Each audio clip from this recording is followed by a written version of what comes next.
All right, I think we're ready to go. Welcome to another day, another stream of SAT Solve Live. Today I'm about to get into the 2017 May SAT from the US. The QAS you can find in Reddit and you can find in like McElroy tutoring website, among other places I assume. So those links I think should be in the description below. They are. So yeah, you can follow along whenever you watch this video. My general recommendation for watching this video is to take the QAS before watching this, and you could do it one passage at a time. I think that's probably actually more efficient if anything. So you can start the video, you can pause the video, and then you can read the passage before me. Then you can resume the video, then you can watch me read, and then after that you can hear my summary, and then you can compare it with your summary. Then we can go into the questions. Again, you can pause, solve the questions first, then I will do the and then you can watch me do the questions afterwards. You can try to compare the way that you are predicting the answers to the questions versus the way that I'm predicting the answers to the questions. You can also compare how much time it takes me versus how much time it takes you. And that would be, I think, a pretty productive way of using this video for your studies. Now, if you are watching this live, I'm seeing that Rufat, hey, what's up, that you're in the chat. If you're watching this live, and either you've already taken the test, or you can just watch as I solve this test and ask questions about the test. Today, my goal is to be doing I want to finish the entire QAS for the EBRW within the next 3 hours. Now, what that means is I'm going to keep the same rhythm as last time. I'm going to do I'm going to basically do the timed reading, and then after I finish reading the passage, I'm going to give you my summary. I'm going to pause the time and then I'm going to give you my summary. When I do that, I want you to also think about what your summary might be. Okay. Then after that, I'm going to go through the questions again, timed, and I'm going to pause, and then I'm going to tell you what I'm thinking, and then I'm going to score it. And after I score it, I'll give you my tips for the passage. After the tips for the passage, I'll do a quick Q&A. If there are, actually, you know what? I will do Q&A first. And then I'll do tips for the passage. And then that's how I'll continue to proceed for all of the reading passages, and then I'm going to do all the writing passages. So, hey Zanarka, I don't know how to pronounce that name, but hey, what's up, man? Welcome to the stream. So what's going to happen is that as long as the questions are focused on this particular QAS, rather than generically about the SAT, like how do I study for the reading or how do I study for the writing, I think I'll be able to keep within 3 hours and finish the entire EBRW section. That's my goal, okay? So today, unlike previous streams, if you ask me questions about SAT general, like how do I study, how do I improve my vocabulary, whatever, right? If you ask me general questions, I will not answer them until maybe at the very end of the entire EBRW section, after I've done all 5 passages and all of the reading, and then all 4 passages of the writing. Maybe then at the end, I will answer some general questions. Okay, but until then, during the actual taking of the test, I will be primarily focusing on questions that are directly related to this test packet from 2017 May. Okay. So that's sort of my ground rules for today, because my goal again is to, unlike previous streams where I always took like 2 days or sometimes even 3 days to get through a whole EBRW section, I actually want to finish the entire EBR section today in 1 day. So that will be one adjustment from the past. Anyway, I'm looking forward to taking the SAT. The SAT, I know it can become kind of a gruel, man, but yo, The SAT actually has really interesting passages. I mean, it's like you learn all these random science, and like you get to read different kinds of literature and kind of delve a little bit into U.S. history and stuff. It's really interesting stuff. So I'm looking into getting to some of these passages right now. Let me pull up now my. Was it this one? Oh yeah. Okay. So I just need to update. SAT EBRW, this is 2017 May US QAS. This SAT is redundant, so okay, got rid of that. 2017 May US. All right, so guys, oh, I hope I charged my my Apple Pencil. Oh, dude. This always happens. So annoying. Is my Apple Pencil charged? It is. Nice.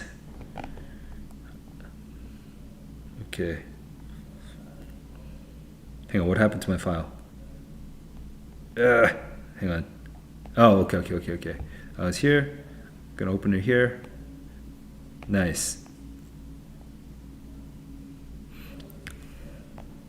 Okay, so I'm about to start time in just Joaquin, what's up? All right. When I start time, I will not be able to speak. When I start time, I will not be able to speak. At least I will not be able to watch the chat. So I'll be ignoring the chat when I start time. I will review the chat again every time I pause, okay? And I will be pausing after each reading of the passage and then after each questions of the passage. Okay, so I'll see you guys in probably about 5 or 6 minutes. Okay, so here is my time. Okay, starting guided access so that the screen doesn't turn off. All right, I'm feeling good. I'm feeling good.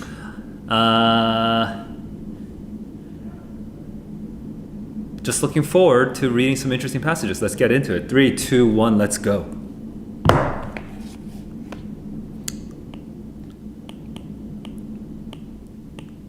Okay, here we go. Philip Roth, American Pastoral. Philip Roth, the Swede was the nickname of Seymour Levov. Levov, who's probably not a Swede. Interesting.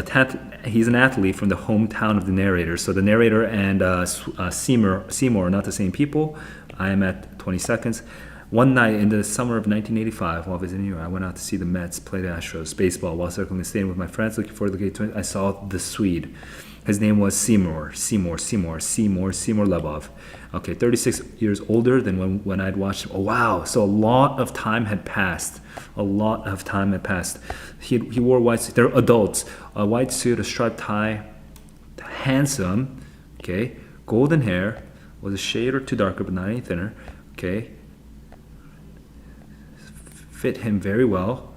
Taller, leaner.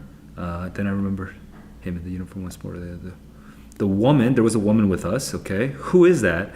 Is that Mayor Lindsay? It looks like a mayor apparently. No, that's a Swede Levov. Okay, a skinny fair boy about 7 or 8 was a boy. Okay, the Swede has a child under a Mets cap. Okay, on the side of the Mets, pounding away at the first base. The two were laughing. Okay, when I approached and introduced, I knew your brother at school probably. This is 1 minute and 35 right now at school.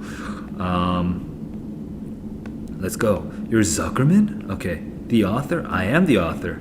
Sure, you're Jerry's kid. Okay, so right now they're actually having a good interaction. Nothing awkward yet. Wondering what the awkward thing would be. Sure, you're Jerry's great pal. Jerry's the older brother, right? Yeah, Jerry's the brother. This is the brother. Okay, I don't think Jerry had great pals. He was too brilliant. He used to beat my pants off at ping pong. So you're the guy, my mother says. And he said, nice, quiet child. So not handsome. You know what this is? Nathan Zuckerman. The boy was like, hi. My son, Chris. Okay, the boy's name is Chris. We have Jerry, the brother. Okay, these are friends. And this man, I said to him, is the greatest athlete in the history of Wekayek. I don't know how to pronounce that. A real artist in 3 sports. 3 sports, I should just remember that. I want to remember that. Your dad was our Hernandez. Your okay, so Hernandez must be a player, okay, in the Mets or something, or yeah, probably the Mets, because Mets is New York. Well, that's the only difference. I said that's the only difference. Compliments. The boy's like, Hernandez, left-handed. That's kind of cute. You bet. Take it easy, Skip. Okay, remember me to your brother. To your brother. Okay. We left apart. Well, greatest athlete. Well, he called you Skip. So there's a little bit of connection there, okay? There's a little bit of connection there. Well, we'll see what happens at the very end. I'm kind of curious if there's... I know, I can't believe it. I did feel almost as wonderfully singled out as the one time I had before.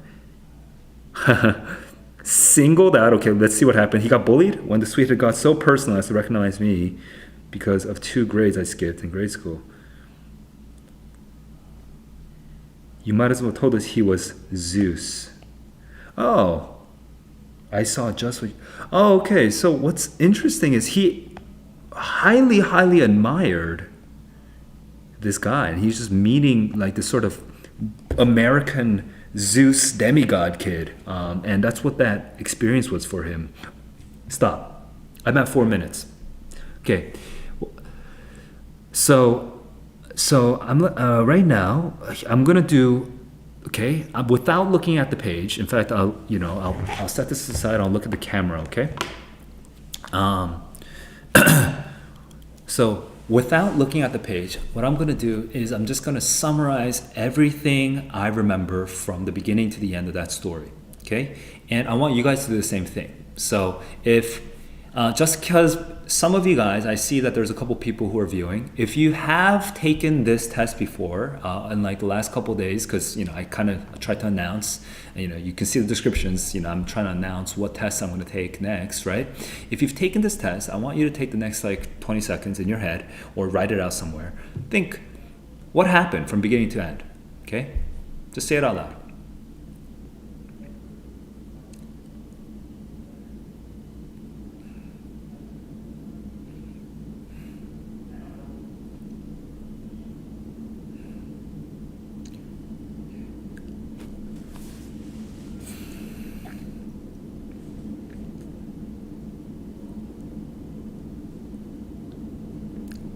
Okay, so 20 seconds are over.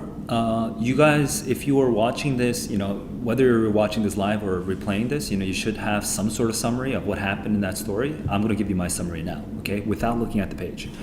So, at the very beginning, they're at a game, and then the narrator whose name is Zuckerman or something like that. He's clearly Jewish and he's a writer. He spots a guy named the Swede Levov. Now, Levov sounds to me like also a Jewish last name. Not totally sure. But, so I can get automatically all these themes right now, even from the title, American Pastoral and stuff. I can get all these themes, but I'm going to skip the themes for now, okay? Just remember, summarizing the story. And so he sees this guy, and then he tells his friends, one of them being a woman, hey, do you see that guy over there? Do you know who he is? He's the Swede. He's the guy from our school back in the day. And so they notice that he has a child with him, okay? And they're like laughing and whatnot. Hang on. And that's already the first whole column. Let me make sure I'm not missing anything. Okay, that's the first column. That's the left side, okay? And then on the right side, at the top, what happens is he goes out and he reaches out to him. He reaches out to him and starts a conversation. Hey, actually, this probably happens at the very bottom left, but anyway.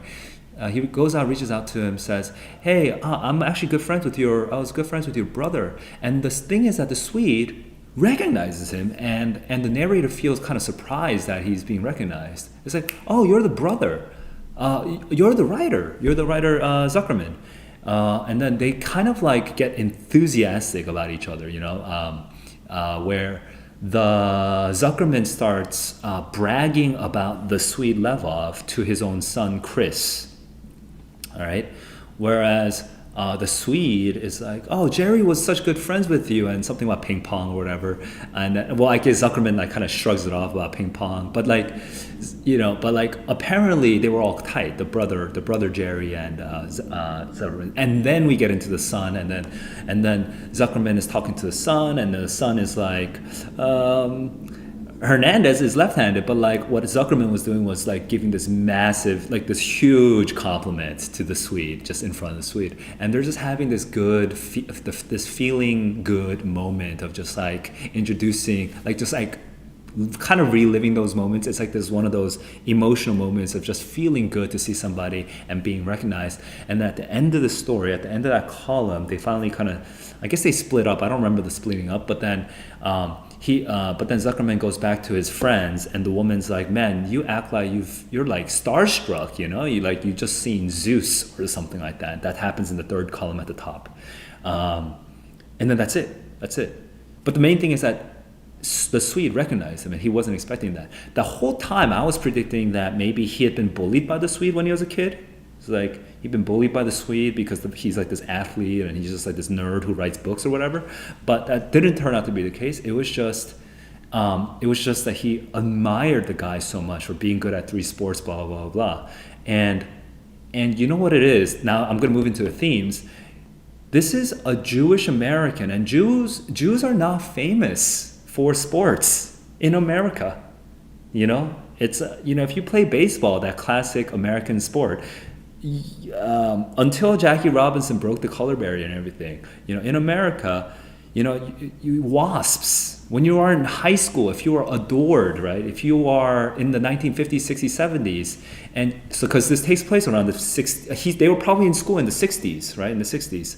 So in the 60s, if you're a Jewish American boy and you are admired, then you're just like, for other Jewish kids, for other Jewish boys looking up to you, you'd be like a god, because only the WASPy kids, right, white Anglo-Saxon Protestant, only the WASPy kids had that level of admiration where they played 3 sports and they were just universally admired. So it's like one younger Jewish man who remembers himself as a kid looking up to the Swede Levov, which sounds again like to me like a very Jewish name, looking up to him and just sort of remembering that, like the admiration and having that experience. So that's kind of thematically what I would draw from that. Okay, that helps me understand the emotional content of this story. Because if you don't know the themes, if you don't know the background of all this, if you don't understand, what it's like to assimilate into America and all that stuff, then this story would be hard to understand. Like why,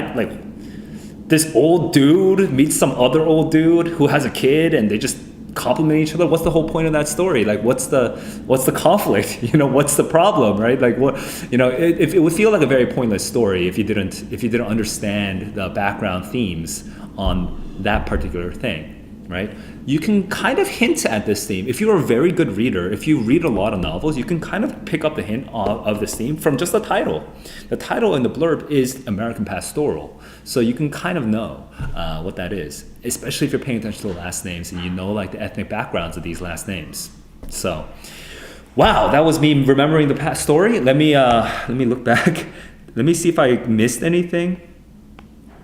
Actually, no, I shouldn't do that, because if I go back, I should start the time again. So I'm not going to do that. So let me look at the questions real quick. Hey, Amaze. Hey, Zanarkia. Hey, Joaquin. Elaborate how to recall. Okay, better baker. Okay, there's some joke that I don't fully understand. So how am I reading so fast and concentrating, and okay, so reading fast is basically just knowing how stories work. Like some kids read the science passages fast. Do you know why? It's because they know that they're looking for a hypothesis, and after they look at the hypothesis, they know that they're looking for the experiment design, and after they get the experiment design, they know that they're looking for the results and then the discussion. They already know what they're looking for. If you know what you're looking for, okay, then you will read faster. But when you know what you're looking for, that doesn't always mean you read faster. When you know what you're looking for, sometimes it means you also slow down because you're especially for like hard passages, because you slow down to make sure you get exactly the information that you wanted. Okay, so this is something I call prediction. When you're reading, you should be constantly predicting what's going to happen next.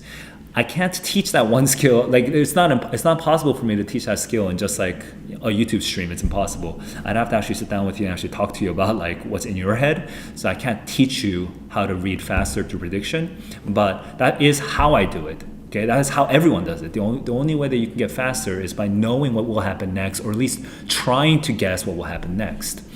Joaquin is asking about how you could recall the reading passages. The reason I recall is also related to prediction. The more you're predicting as you read, the more you will remember what you read. If you're not predicting, then that means you don't even know what you're looking for. When you don't even know what you're looking for, then of course you won't remember it. So it'll make it much harder to remember a story if you're not actively looking for answers to questions in your head, right?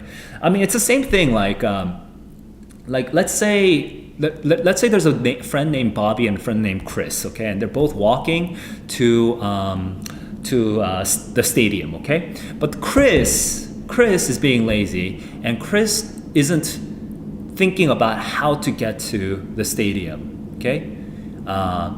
Bobby is the one who is like looking at a map and kind of navigating the routes to the stadium, right? Well, naturally, what happens if you ask Chris and ask Bobby the directions to the stadium? Naturally, Chris will be like, I don't know. And then Bobby will be like, oh, you take a left here, you take a right there, you go straight there, right? Bobby will tell you the answers, okay, of how to get to the stadium. Whereas Chris would have no freaking clue because he wasn't paying attention. He wasn't even trying in the first place. It's the same thing with reading. If you are trying to navigate the reading, you're predicting what will happen, and you're making little micro decisions like 100 times while you're reading, then of course you will remember it much more than somebody who's just sort of like, I don't get this, okay, whatever. I'm just gonna go to the questions, right? I'm just gonna go to the questions. You're gonna understand much more than that person. So that's how so yes, I think that's directly related to the previous thing, which is prediction. The more that you predict, the more you will remember. Do I suggest that you do the summarization during the real SAT? No, that would take too much time. But before the real SAT, you should definitely summarize the passage to see if you even remember it. Because if you don't know whether you remember it or not, then you don't even know what your weakness is. So you should try to understand your weakness by summarizing it before the SAT to build up the muscle, okay? Like if you are out there right now, let's say you're in weightlifting competition. In a weightlifting competition, you're doing like these Olympic weights, right? And you're doing it fast. You're doing it almost without thinking. You just go through the entire movement as explosively as possible. But when you're training, do you do it the same way every single day on Monday and Tuesday and Wednesday and Thursday and Friday? You just do that a million times? You just do the exact final output a million times? No, you don't. On Monday, you might do that particular exercise where you pretend that you're doing the Olympic, you pretend that you're performing. But on Tuesday and Wednesday, you might be doing accessory lifting. You might be doing minor motions very slowly. You might be developing parts of your body. You might be doing slow lifting. You might be doing high repetition lifting, right? You're going to be doing different types of exercise in between before going out to the Olympics, right? You're not just doing the Olympic lift exactly as it is a million times. Same thing for the SAT. Okay, you're not going to take the SAT in the way that you would really take the SAT every single day. In fact, you want to mix it up where you're actually slowly processing, am I doing this in the right way? Am I reading it and understanding what I'm reading? You should be testing different aspects of it, and you should be building up the muscles for it, for the final movement, for the final real test taking. Okay, so that's my quick, not very quick, but still that's my answer to all your questions. Now, I just took 4 minutes to read this passage. Again, I am really strong on literature, right? Literature is my strongest, so literature I tend to be pretty fast. I try to read the literature passages in 10 minutes so that I can have, remember it's 13 minutes per passage, but for me, I think of it as 12 minutes per passage because I want to have 5 minutes at the end just for free time. And I usually don't even have a full 5 minutes, but I try to think 12 minutes, 12 minutes, 12 minutes, 12 minutes, 12 minutes, right? But then for the lit, I want to do 10 minutes, and then for the maybe second passage, I'll do 12 minutes, and then the third, fourth passage, and fifth passage, I might be doing 13 minutes each, something like that. Okay, something like that. So just that's roughly my pacing. Okay, that I am used to. Everyone should know their own pacing. Okay, I'm about to start time again. Let's get into it. Oops, what happened to my? Okay, I'm at 4 minutes. I'm gonna do this. All right, 3, 2, 1, let's go. Oh, dude, pause. It just my cord snapped. Okay. Okay, 4 minutes and 6 seconds. 3, 2, 1, let's go.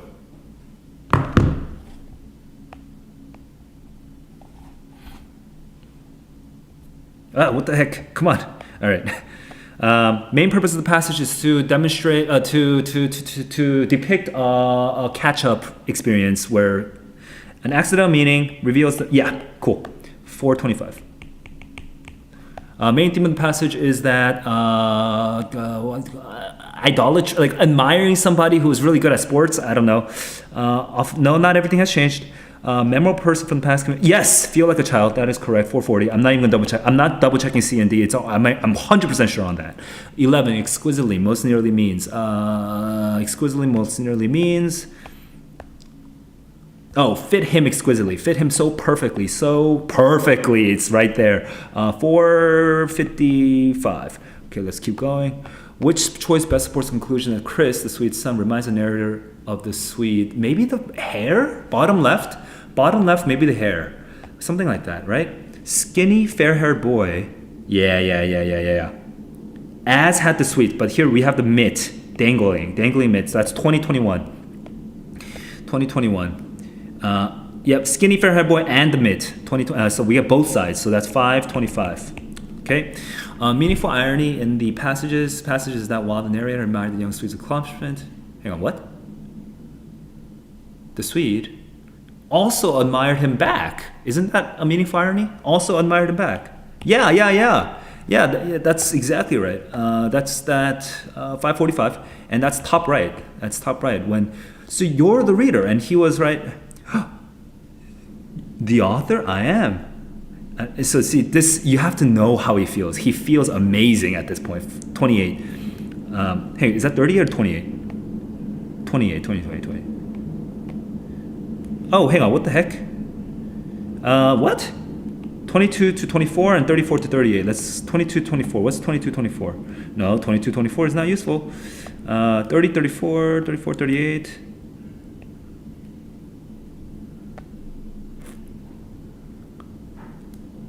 So you're the guy, member that says, oh, and then here we do get, and you know who this is. So it's kind of awkward, honestly. I'm not sure I love this, but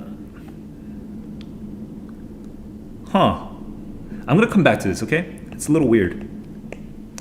Okay, Chris, the Swede's son, responds to the narrator's comparison of his father by just saying, by being compare Swede's son response.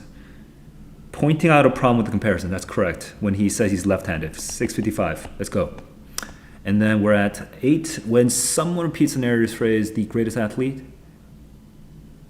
the main effect is to, I don't actually remember this, 56? Aha, I see, it's a little bit of mocking, it's a little bit of teasing, because they're teasing how starstruck he is. Yeah. So that's 725. Okay. Based on the passage, the reason the narrator was amazed that the Swede had called him Skip did not expect to be remembered. Did not receive personal.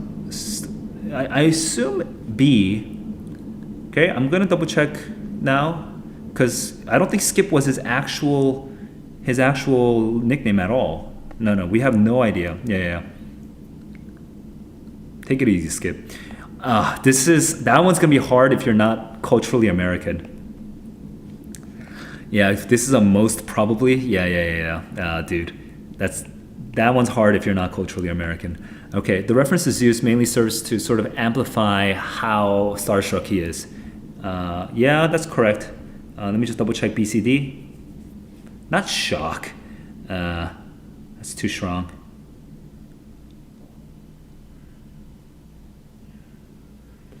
Not the recognition. That's not what the word Zeus does. Okay, the word Zeus. You might as well have told us you saw Zeus, right? That's shock. No. Shock is right. Too strong. It's not the right tone. It's not the right nuance. All right, stop there. No, don't stop. I'm gonna keep going because I need to go back to this question here. What was it? Number 6. Okay. Yeah. This is the best one. 52, 50.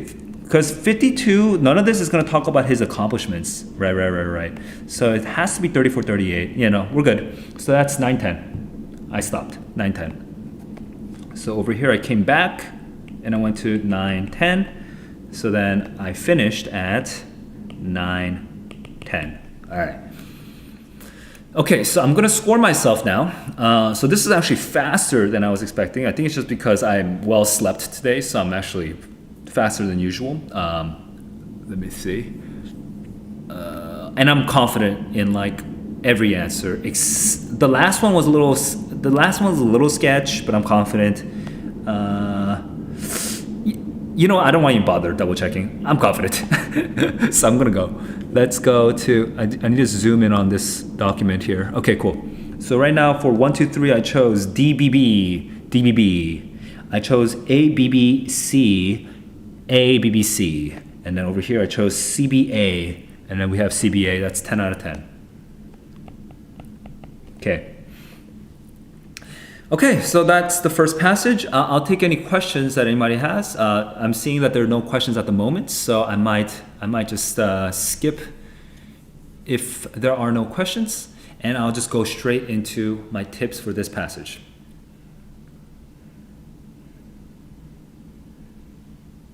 Okay, for this passage, that's right. You really have to understand this this last part over here. Starting down here, you have to understand that even if you couldn't get the significance of the meeting, right, before this part, after this part, you definitely need to understand that this guy is starstruck by the Swede. He was probably not expecting, we don't know explicitly for sure, but he was probably not expecting to be remembered by the Swede, much less actually admired for his accomplishment as a writer, right? He was not expecting that, and you need to know why. You need to have hypotheses about why a person would feel so good meeting someone from his childhood, okay? Now, my hypothesis is that they were both Jewish Americans, and it's not typical in the Jewish American experience to be like loved for your athletic ability, right? It's just not a typical American cliche. If you watch all like the typical American high school movies, that's not usually what happens in those stories. So that's my hypothesis. We don't actually have confirmation of that. We don't know that from this passage, but you just need to be able to imagine something like that, right? Not to be sure that that's the case. If you are sure, then you're going to be wrong, but you need to be able to imagine something like that because you want to have some sort of sense of why this feels so important to him. Anyway, so he's starstruck. He's like almost blushing, right? He's almost blushing. I know, I can't believe it. I felt wonderfully singled out, as I had when he got to recognize me by the playground nickname I had required because of 2 grades skipped in grade school, which, by the way, is not the same thing. As I had means that the word skip, the name skip, is not the same as this nickname, because as I had before means that it's just an analogy. It's not the same thing. Okay, so You just need to know that, hey, the word skip then, as a result, is just it's one of those American terms of endearment. It's a little old, right? We don't use it. I assume the Gen Z kids don't use it these days. But when you call somebody skip, hey, old sport, hey, skip. These are kind of older American idiom. It's an older American idiom for like somebody that you're sort of. It has a vibe, right? It has a connotation. It has a vibe of like a white person, basically, like giving you, letting you be in his circle, letting you inside his world by calling you skip. So it's a meaningful interaction for him for that reason, and then it turns him into a boy. Right, so that last bit is supposed to be the answers to all of your questions as you're reading this. Like, why the heck does it matter that this guy is even meeting this other guy, right? The last paragraph is where all of the answers come out. Okay, so that's my tips for this particular passage, for reading this particular passage. I'm about to go into questions. I'm about to go into passage number 2. When I start this passage, I will not be able to look at your chat, but if you leave some messages in between, I will come back to it after I finish reading the passage. Okay, I'm about to get into it now. Let me turn this back to black.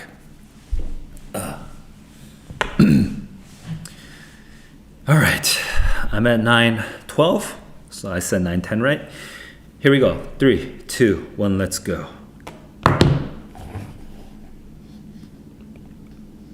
Woman of England on just mental subordination. Originally published in 1977 under the pseudonym Anne Frances Randall. So same person, but pseudonym, AFR, MR-AFR. Okay.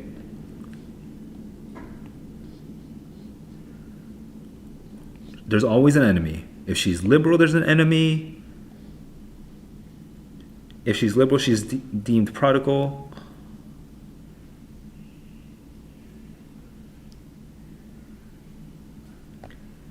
And then if she is wary, shrewd, thrifty, economical, then she is condemned as narrow-minded, mean, and unfeeling.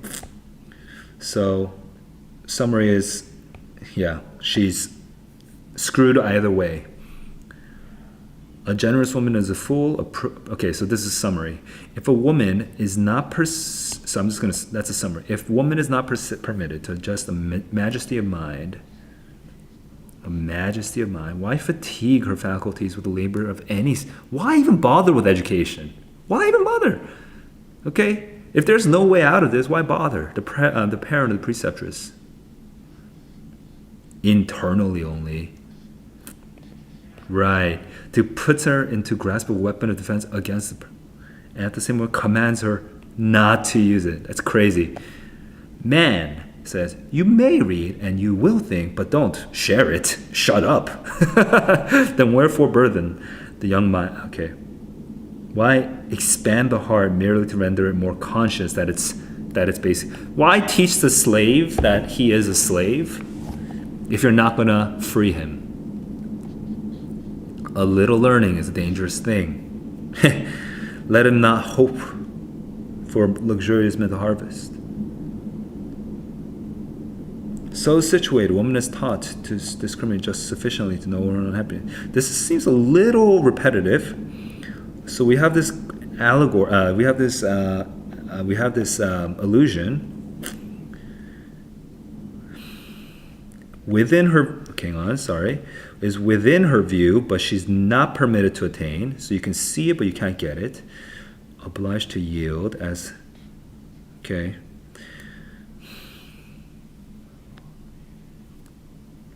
Oh, finally an attack. Egotists.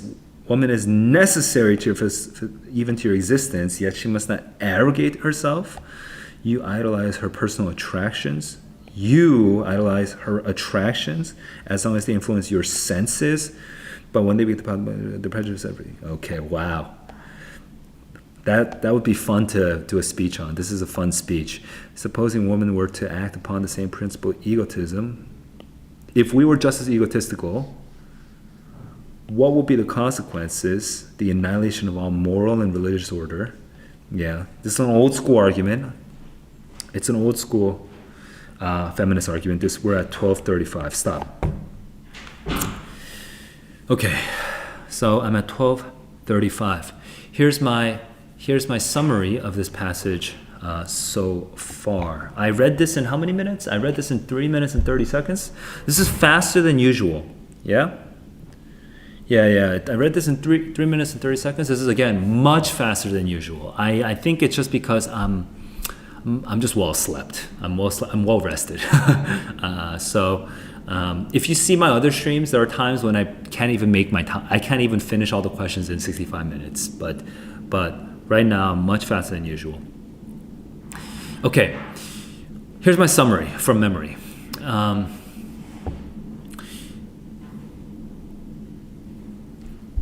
Oh, brain. Okay.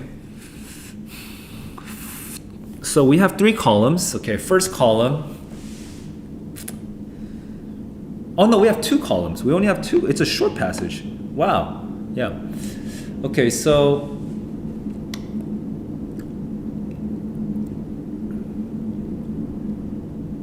women are damned if you do, damned if you don't, right? You're screwed either way. If you're generous, okay, then you're considered a fool, a profligate. If you are, as a woman, if you are shrewd, then you're considered some sort of like miser or something bad, okay?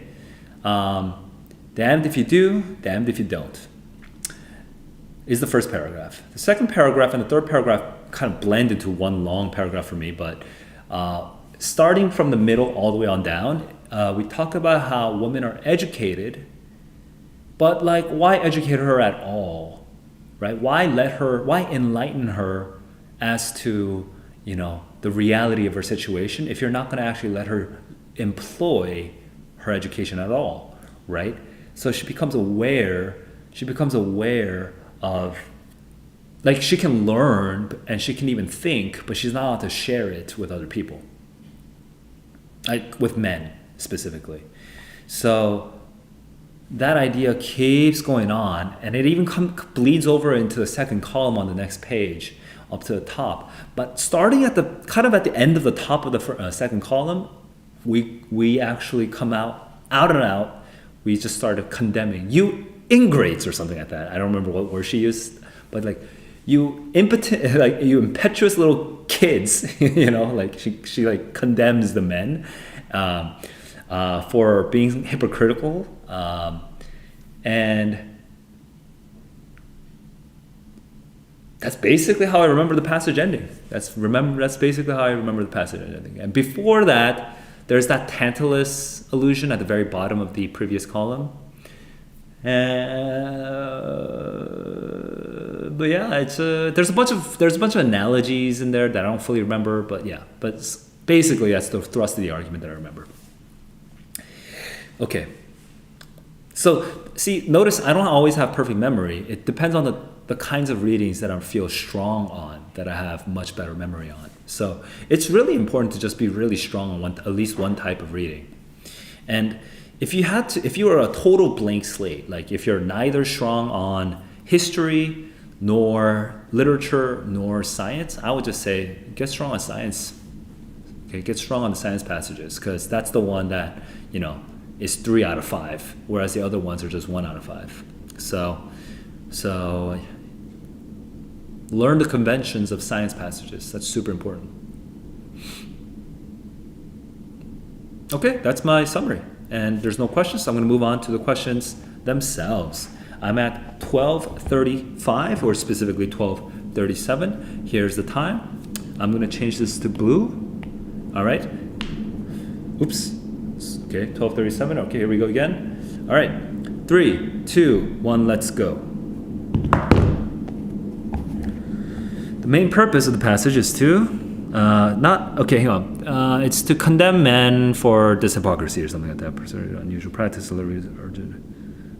causes readers to. Yeah, I think that's the problem. The problem is the fact that they can't actually exercise their capabilities. Central claim in the passage is that women are allowed to learn but not allowed to do anything with it, are hindered from fully using, and using is very important. That's basically the correct answer. I'm pretty sure of it. Yeah, no, 13, 15. This is definitely not A. Okay. That women, if they choose, are entitled to act as men do. This is at the very end, where if we were also to act upon the same principles of egotism, then that would mess things up. Let's look at 63. Oh, okay, here we go. Yeah, 63, 65. I kind of skipped over that when I was reading it the first time, but that exactly answers the question. Okay, faculties means capabilities. So, intellectual though, probably. So I'm going to look at B, but I'm just going to double check B, 20. Why fatigue her intellectual faculties? Right, we're all talking about mind and education, so that's intellectual. Okay, so that's 1410. The purpose of the adage in 37, this is a little learning is a dangerous thing, right? Is to suggest, the purpose is to indicate what the power of that education does. So we're not, yeah. If you teach them, it could harm, because it's dangerous. Right, old-fashioned. Okay, so that's 1440. Size 4, line 45, size 4. Is that here? It's at the very end, but the sentence starts here. She, like Tantalus, is placed in a situation where the intellectual blessing she sighs for is within. Okay, she's yearning for. She is craving for it. Yeah. So that's 1505. Then we move on to 17. What does the author suggest primarily motivates? Please, something about pleasure, right? About like senses. You idolize her personal attractions, and prejudice ever right. Yet she must not interest. Okay, so 56 is what I'm looking for right now. Okay. Hang on. A self-deprived woman of even this. No, not to deprive them. Maximize contentment, maybe. Cruel tendency to afford affections? No. Contentment, 53, 56. Let's look at 53, 56 again. 53, they even do, yes, she must. That's not quite, that's a little awkward. Let's look at 44 to 52, because I was looking for these things, but I couldn't find this. Okay. All the arts of pleasing, hope.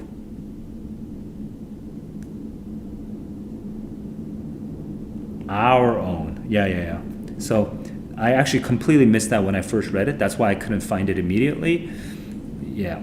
Pragmatic is such a weird word choice here. But affections, and we're not trying to deprive. We're just trying to be maximizing their contentment. But pragmatic is so weird. What the hell?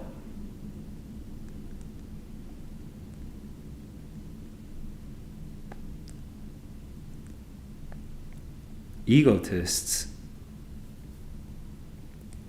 Affections is the... What? That's such a strange word choice. Okay, I'm going to move on, but that is a weird word choice. I am not happy with that word choice. Okay, how much time was that? That was 2 minutes for those two questions. It's not terribly long, actually. It's not that bad. The author includes the exclamation most likely to, 53. Right, to but sensual egotists, to condemn. Contempt. Yeah, that's basically providing education, disappointment,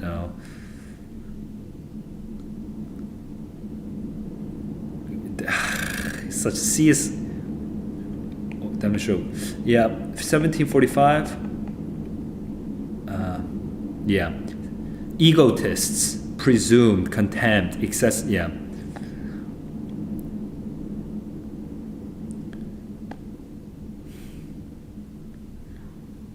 Moral and religious, beneficial to the functioning of society. Yeah.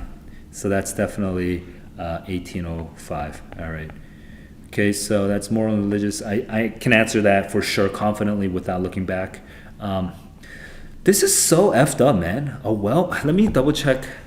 No, we're not depriving. We're just not, men are just not giving 1 ounce more. That's all it is. It's not depriving.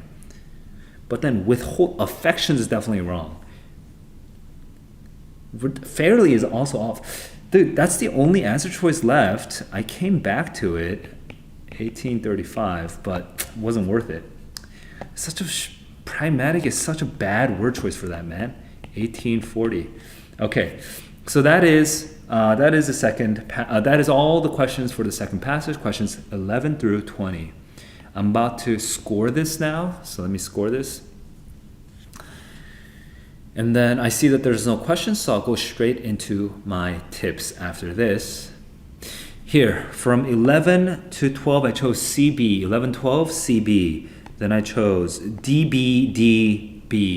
DBDB, cool. And then 17, I chose BCAC. 17, BCAC. So I got 10 out of 10. Okay, awesome. Whew.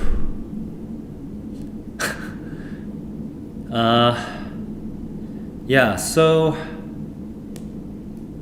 I read that probably a little too fast, honestly. I read that a little too fast. I kind of skipped some parts that would have helped me in the questions. But it wasn't so bad because actually I'm making really good time. I'm making 9 minutes per, less than 9.5 minutes per passage so far. So the 3 science passages that are left might be excruciatingly difficult. We'll see what actually happens. But what the heck, man? So far that was not so bad. What are my tips for this passage in particular?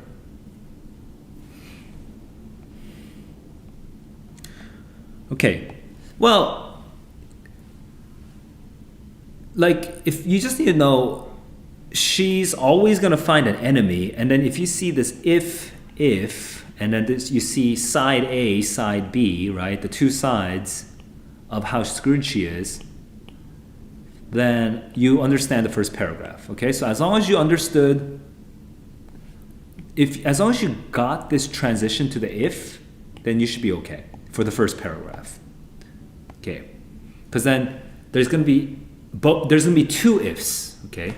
So I knew when she said if she is liberal and she went into like the hypothetical, okay, if she is liberal, I knew that there was going to be another if at some point. I didn't know where it would come out. I thought maybe it would come out right over here, right? But actually it came out all the way down here, okay? But you just have to know that there's going to be 2 ifs. Okay, that's the first thing to catch. Then the second thing to catch,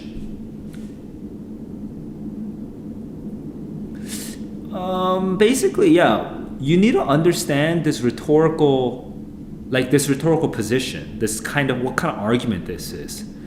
If you're not gonna let her use the knowledge, then why give her the knowledge at all, right? So basically, the argument is you should not give somebody some sort of capability if you will not permit them to employ that capability. You should be able to understand that rhetorical question and as an argument. And if that means you slow down a little bit on that part to just slowly process, well, hey, what's the argument here? That's fine. Slow down, read it, understand it, okay, for that part. Once you understand this part, then the rest of this should be very, very quick and easy to read. In fact, once you read this part, even this part should be very quick and easy to read. And all of this should be pretty quick and easy to read because it's all the same idea. It doesn't change. So that's the second part. Then over here, you should definitely see the transition to where she starts moving from just the hypothetical talking to just like directly condemning. And you should notice that there is a tone shift, that she's basically angry at this point. You hypocrites, right? You self-serving hypocrites. In particular, it's really helpful to understand her position by understanding this whole, you will exist to please us, but we will never contribute to your happiness unless it helps our own happiness, right? That is a very condemning sentence, and to say it out loud would make you very angry if you were a woman and if you believe this. So you need to understand the tone shift over here at sensual egotists.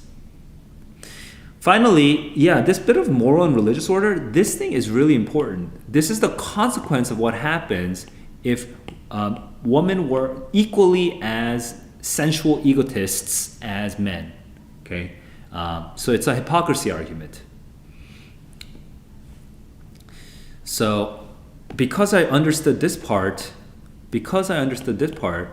when I first read it, right, I could just get, I could get this one in how many seconds? Is that 20 seconds? I could get this one in 20 seconds, no hesitation, okay, because I understood that moment. All right, so that's the second passage. Okay, because when I'm taking this test, right, and I'm talking like all the time, it actually dries out my throat and it makes me tired a little bit. So I'd like to take a quick break, quick 5-minute break. I'll just walk around a little bit, shake get my body moving, get my blood flowing a little, and drink some water because my throat is already scratchy. So I'll come right back in 5 minutes, all right, to finish the next 3 passages on the reading section. All right, guys. Thanks for waiting. I'll be right back.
All right.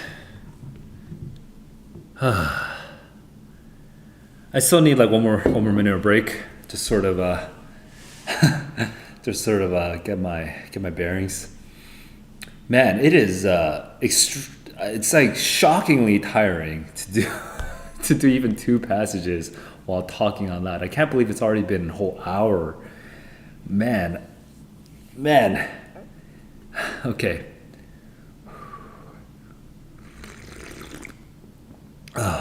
Dark Galaxy, what's up?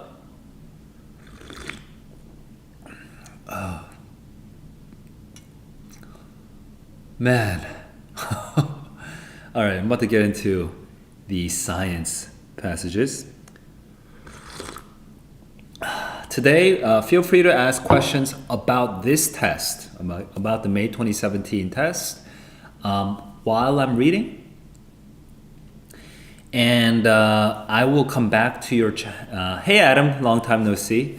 I will come back to your chats after I finish reading the next passage.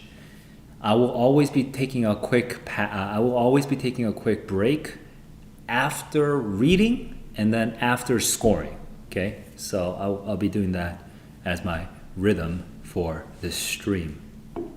I just need to take a couple more sips and I'll be ready to start. Okay, man.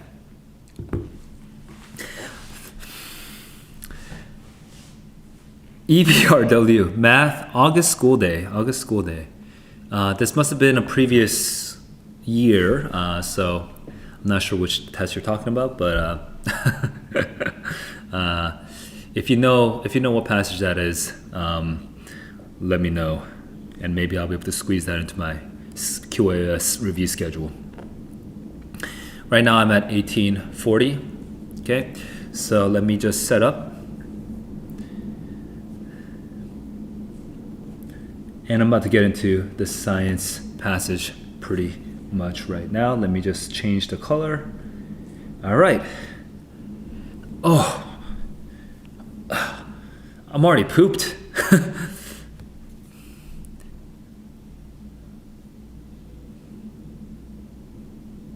Are you talking about April? Okay, you're talking about April. Okay. April. The school day. Okay, there we go. Not August. So unless you're in a different dimension and you're speaking to us from a different world. Okay, I'm about to get started now. I feel more or less ready. It's just actually significantly, it's pretty tiring, honestly, to be talking while taking the test. I was so much more energetic literally an hour ago. Anyway, let's go. 3, 2, 1, let's go.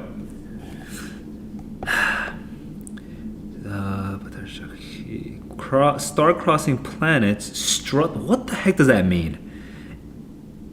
Exoplanets are outside of our solar system, so they are strutting their. What the hell does that mean? When exoplanet hunters announced in January 2014. Now this was in 2014. Okay.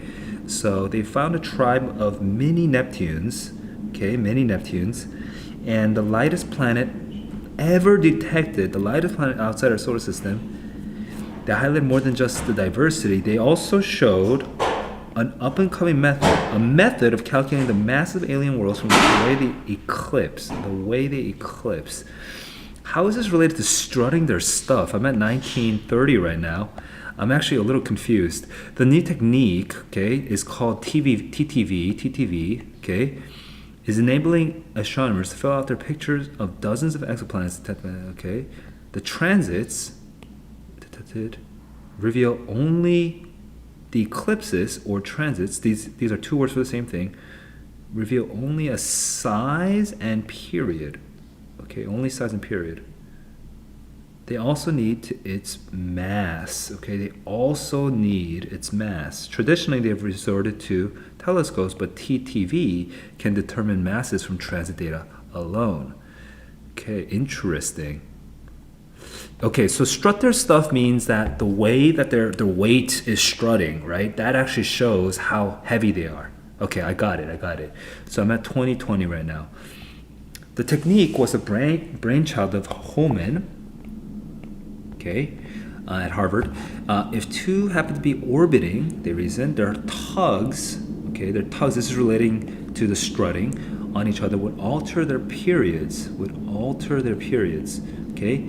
If one of them was a transiting planet, would dimming the light of its parent star as it passed between the star and Earth. I see. In a different, because it's in a different solar system, would see its time vary over multiple orbits between the presence of a companion planet. If both planets were transiting, could measure the perturbations in both their orbits and work out the masses. Okay, I mean, I can roughly see how that works. I'm at 2120, okay?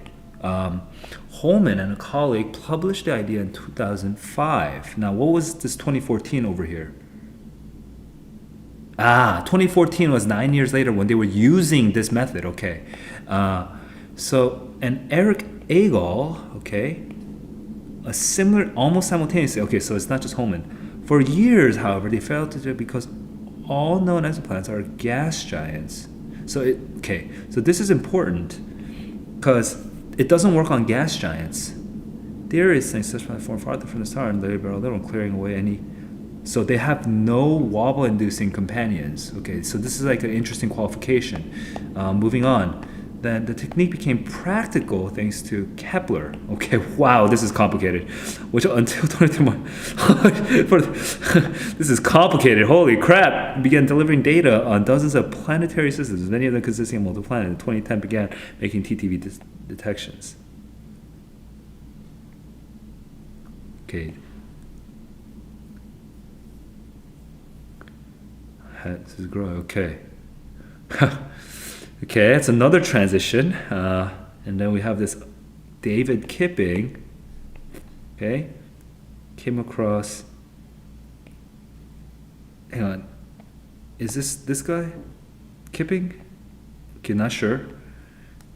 Just due to exomoons should cause wobble and change around the star. A red dwarf from 202 planets. So this is one particular discovery. Okay. The same TTV signatures, they must be interacting. Okay, by simulation on a computer, they worked out the masses. Okay. Every 23 days it has the same mass as Earth, even though it's larger in radius. Okay. The lightest. This is the lightest exoplanet. Okay. Let me. Where is it?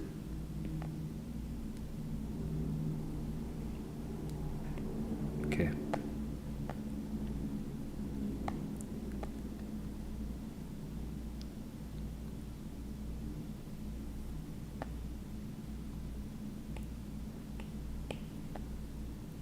Oh my God! Another person. 163 exoplanets found by Kepler. But Kepler was a massive innovation, apparently. Tribe of mini Neptunes, sure. These are the mini Neptunes.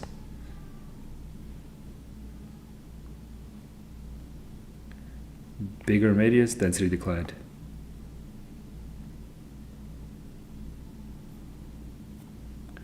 All the way to gas, I see. Okay. Wow, holy crap. That was 2435. How long did that take me to read? Okay, that's not bad actually. It's only 6 minutes. Okay, that's not bad. Whew. That was complicated. Freaking hell. Dude. Oh, that's so complicated. I hope that's the hardest science passage. Oh, dude, that was... Oh. So much was happening, man. Okay. Let me take a breather. Let me see how much I remember, okay? Let's try this. So, I actually think I will remember a lot. I think I'll remember a lot. because you could probably tell that my brain was like super on. It was like 110%. I was overclocking, trying to figure out what the hell all the connections were. So I think I will remember a lot. Let's try this. Excuse me, I'm hiccuping.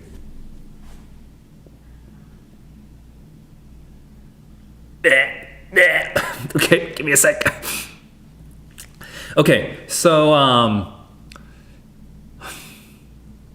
dude, okay. So first, in 2014, a bunch of there's basically a bunch of mini Neptunes and also the lightest exoplanet ever to be discovered, okay? And the fact that you can discover the lightest exoplanet is not because you could see it, but because you can measure it. You can measure its mass. So that was 2014. But what we do is actually, this is an unusual structure, right? What the author is doing is explaining the significance of this discovery by referring to the history of the technology and the methodology that has evolved to make such a discovery possible. So it's an interesting structure for a science passage. It's not the typical structure. Okay. Man, that effed me up for a while. Okay, so the first thing that we say is I think it's this first paragraph, maybe the second paragraph. It says, well, this is significant it's the first paragraph, not just for showing the diversity of planets that are out there, but also for highlighting the impact of this thing called TTD or something like that, okay? And he goes on to explain, or this author goes on to explain what TTD is. I don't remember what it's called, okay? For this one only, I'm just gonna, because I don't want to keep repeating the stupid acronym in the wrong way, I just want to go double check the acronym. Okay, let me just look at it, okay? TTV, okay. It's just the acronym, okay? It's just not important to remember. But I don't want to keep repeating the wrong acronym when I'm doing the summary. So TTV. So TTV is, and then what it does is it describes what TTV does, I think. I think that's the first thing it does.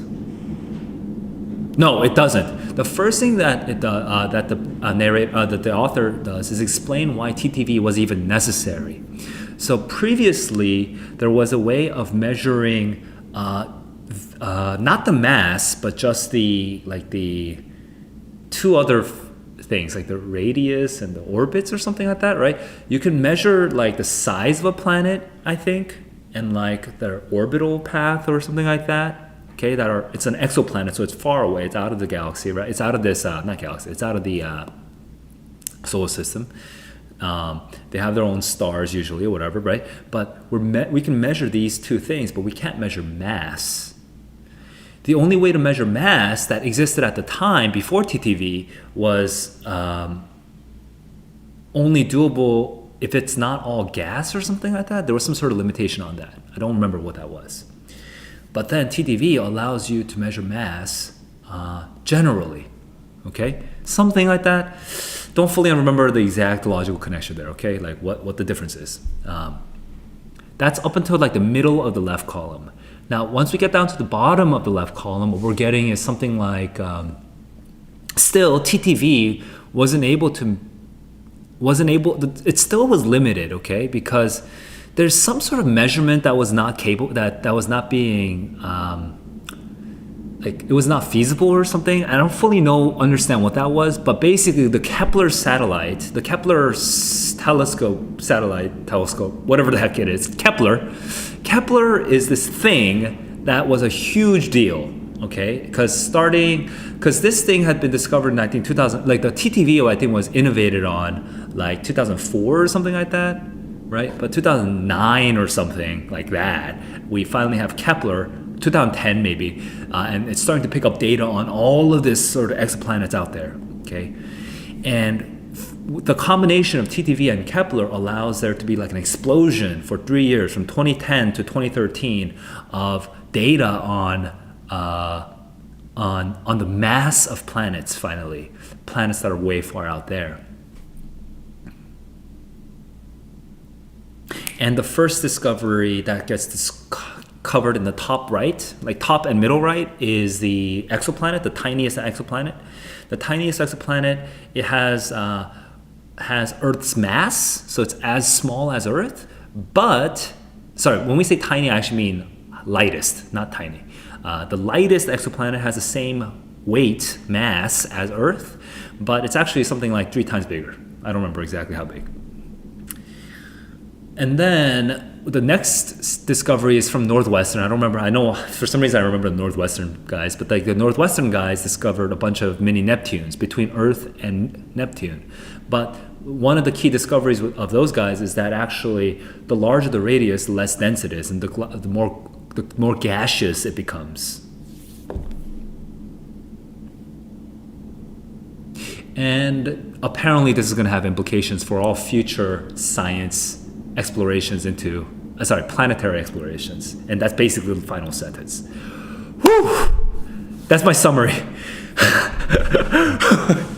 That's my summary. And I kid you not, I have never seen this test before, okay? It's just me groping for this memory, okay, right? But the way that I could read this in 6 minutes, okay?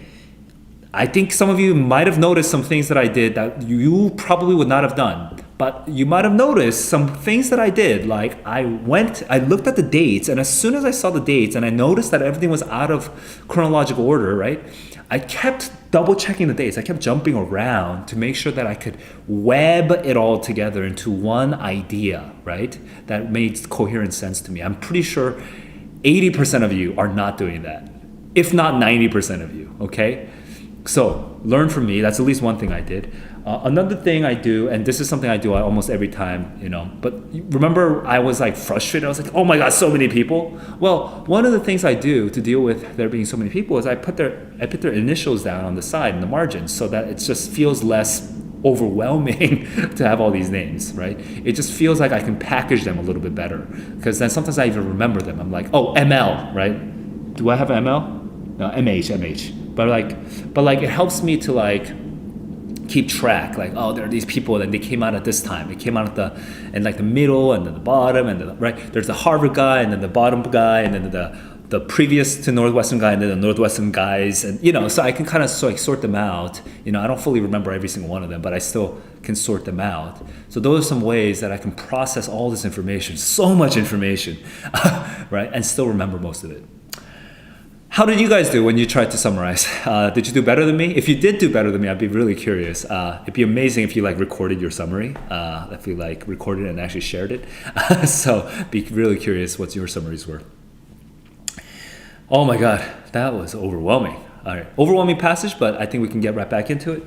All right, so I see no questions. I see no questions in the chat. I'm gonna go straight into the questions. Okay, I'm at 24:35, about to get started. 3, 2, 1, let's go. The main purpose of the passage is to discuss a particular methodology that developed and how alternative to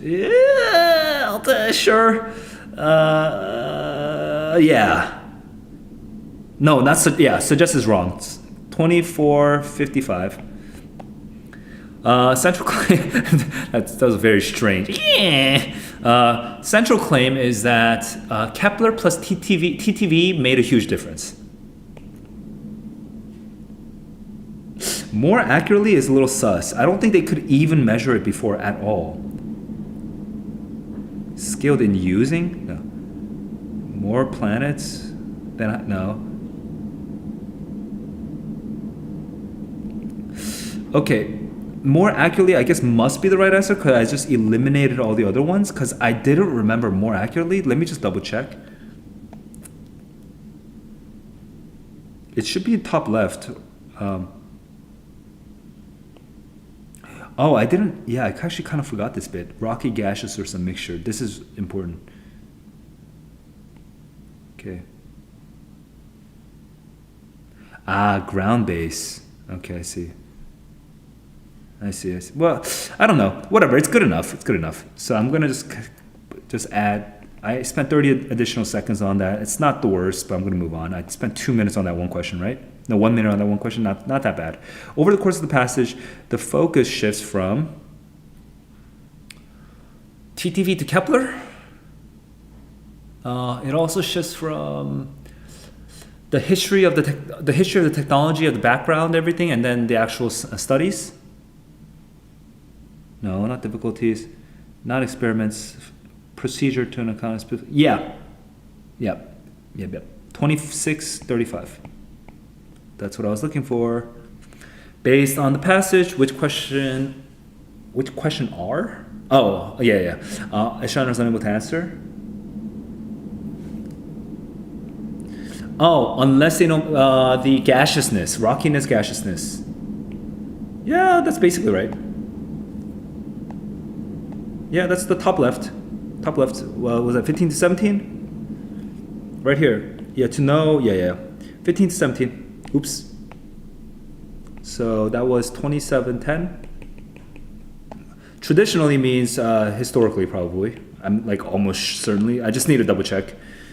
Traditionally, they have resorted to telescopes. Previously, right, historically. So that's 2725. Right. Pause. Just one comment, guys. Just notice, right? 15 seconds.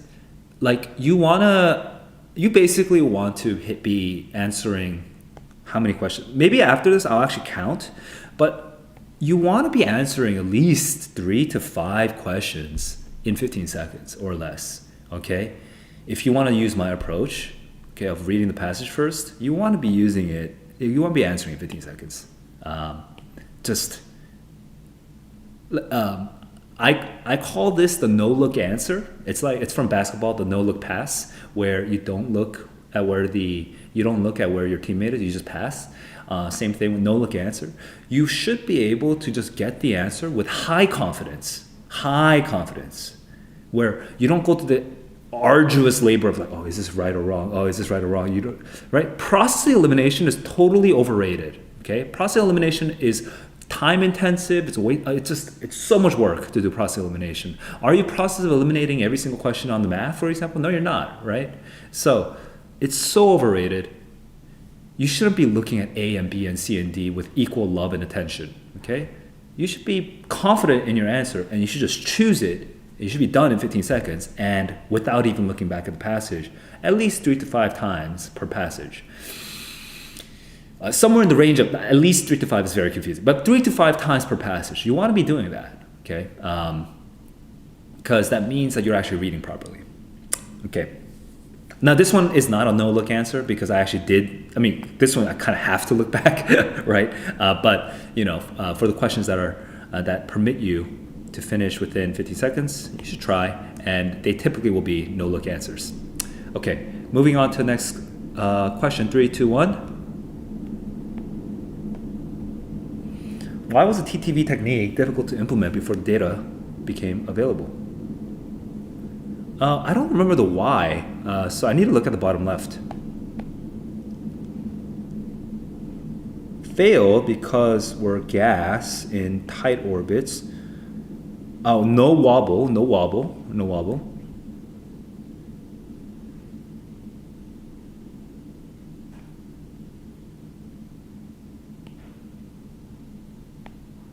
Gas, no wobble.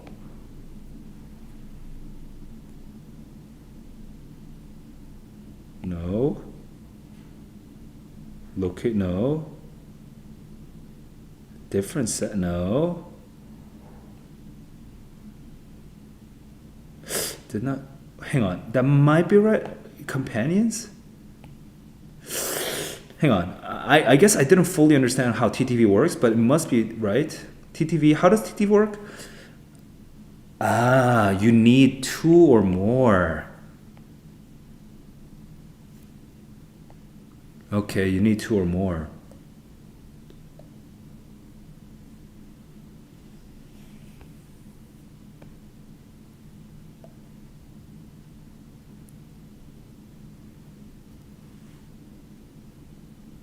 Okay, I see. Yeah, that's right. I'm confident. 29:05. How much time did that take me? 1.5 minutes. That's long. but not horrible. It's not horrible. 2 minutes is the longest I would take. 45 practical. It did not become practical until it did not become usable, right? So that's B. I kind of already know. I'm gonna move on. 29, 25, because I just read it. What would be the effect of Ludwig's finding of the discovery of a planet with a radius 4 times greater than Earth and a density similar to Earth? It would contradict him. It would contradict him. No. Challenge. Yep. This is bottom right. I mean, I kind of already know, but 2950. Yeah. But okay. Look, I have to look for it anyway. So it's bottom right. Ludwig. So. Basically 88 to 91. Ooh, it's kind of awkward, but let's double check 86 to 89. They also found group. Okay, yeah, that makes sense. Yeah, sure. 89. Yeah, that works.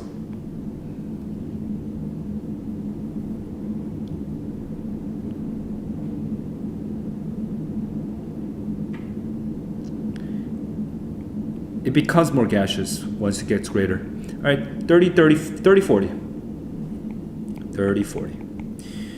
Whew. So that whole passage took how much time? From 1840 to 3040, that took me 12 minutes. Not bad. So 12 minutes is not terrible. I would say...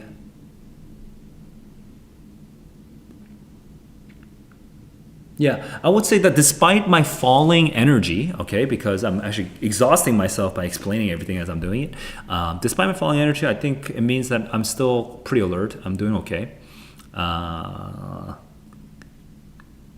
And do I want to go back and double check any answers and keep using my timer? I don't think so. I feel slightly less confident than the first two passages, but on the real test, I feel like I really wouldn't. And if I did, I would go and finish the other passages and come back. But I'm more or less confident. I think I'm going to do it. I think I'm not going to double check any of these answers. Because I didn't circle them anyway, right? I didn't circle any of these when I didn't mark any of these questions for returning when I did it, right? So that must mean that I was confident the whole time. So, just going to go for it. Okay, let's see what happens. All right, 30, 40. Let's go into the answers. I chose AAC. Sorry, let me pull my answers real quick. What number was this? 21? AAC is correct. 24, ABC. ABC is correct. ABDD are correct. That is 10 out of 10.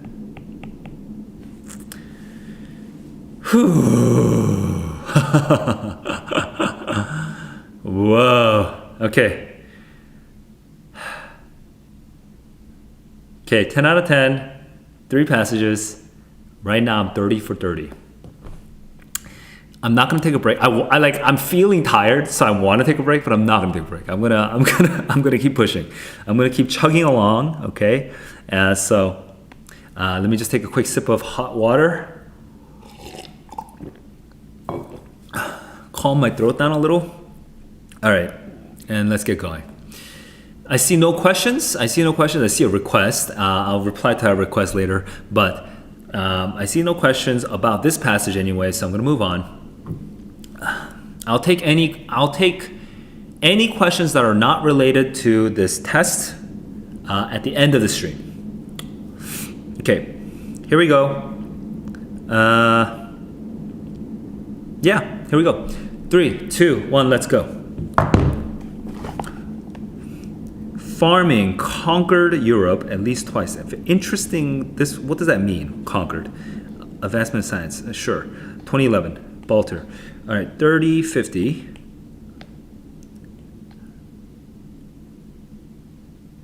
But just how farming spread from there into Europe. Oh, apparently it came into Europe twice. Okay, DNA from skeletons in French. 2 routes, and it reveals details about social structures and dairying practices. Okay, about social structures and dairying practices. Numerous questions, primarily by farmers or through technology spread and about spread of technology and ideas. Okay, was it by hunter-gatherers or by technology and ideas? Okay. Oh, sorry. Was it by farmers? Obviously not the hunter-gatherers. I'm going to erase that. It's actually confusing. Okay. So I'm at 31:55.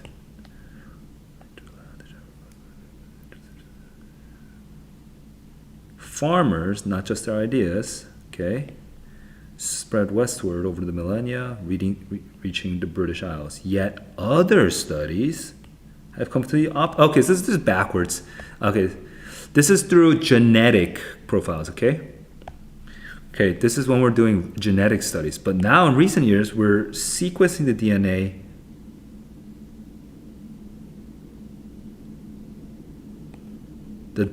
of the farmers themselves. I see, because here we're talking about the paternal line. Okay, this is ancestral studies, whereas we're actually looking at the skeletons themselves. I see the difference now.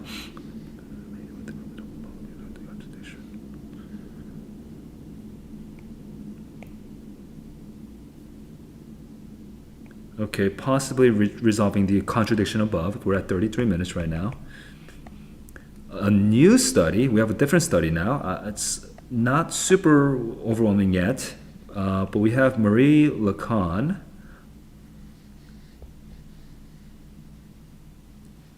Two dozen skeletons in France. So this is the thing that we're talking about. Okay.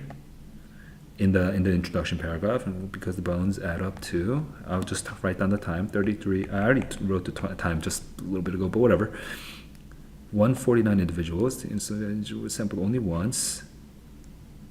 Ancient DNA from 29 people. Wait, what's this 149?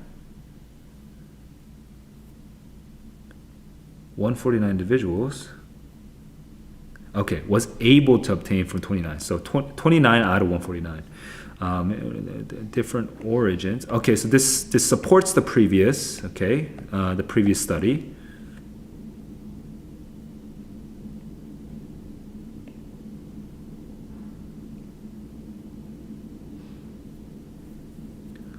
Wait, Y is for. Wait, hang on. XY is male, right?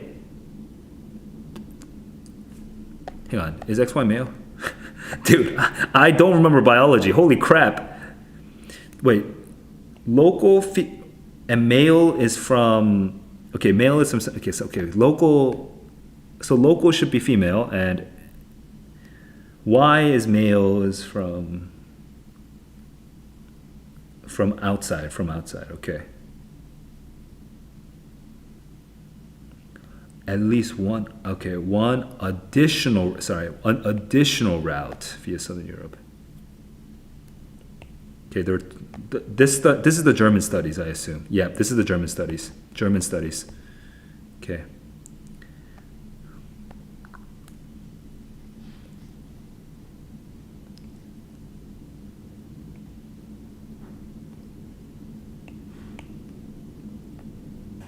Patrilocal.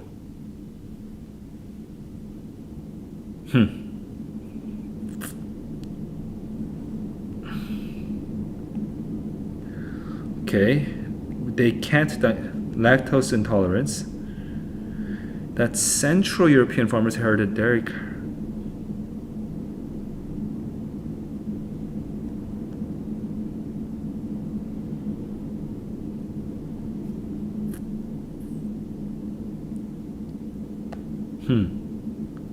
Okay, I'm kind of mismapping. I feel like Trey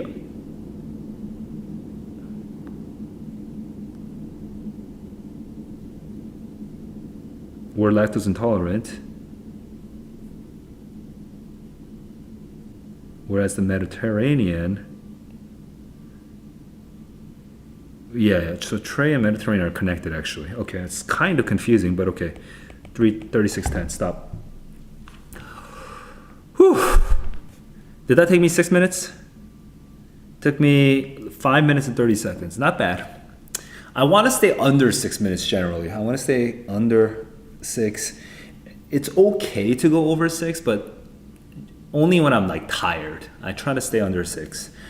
Or I don't know if I try to stay under 6. I don't actually think about the time that much, but actually what I'm, you know what, actually that's bad advice. I'm not trying to stay under a certain time.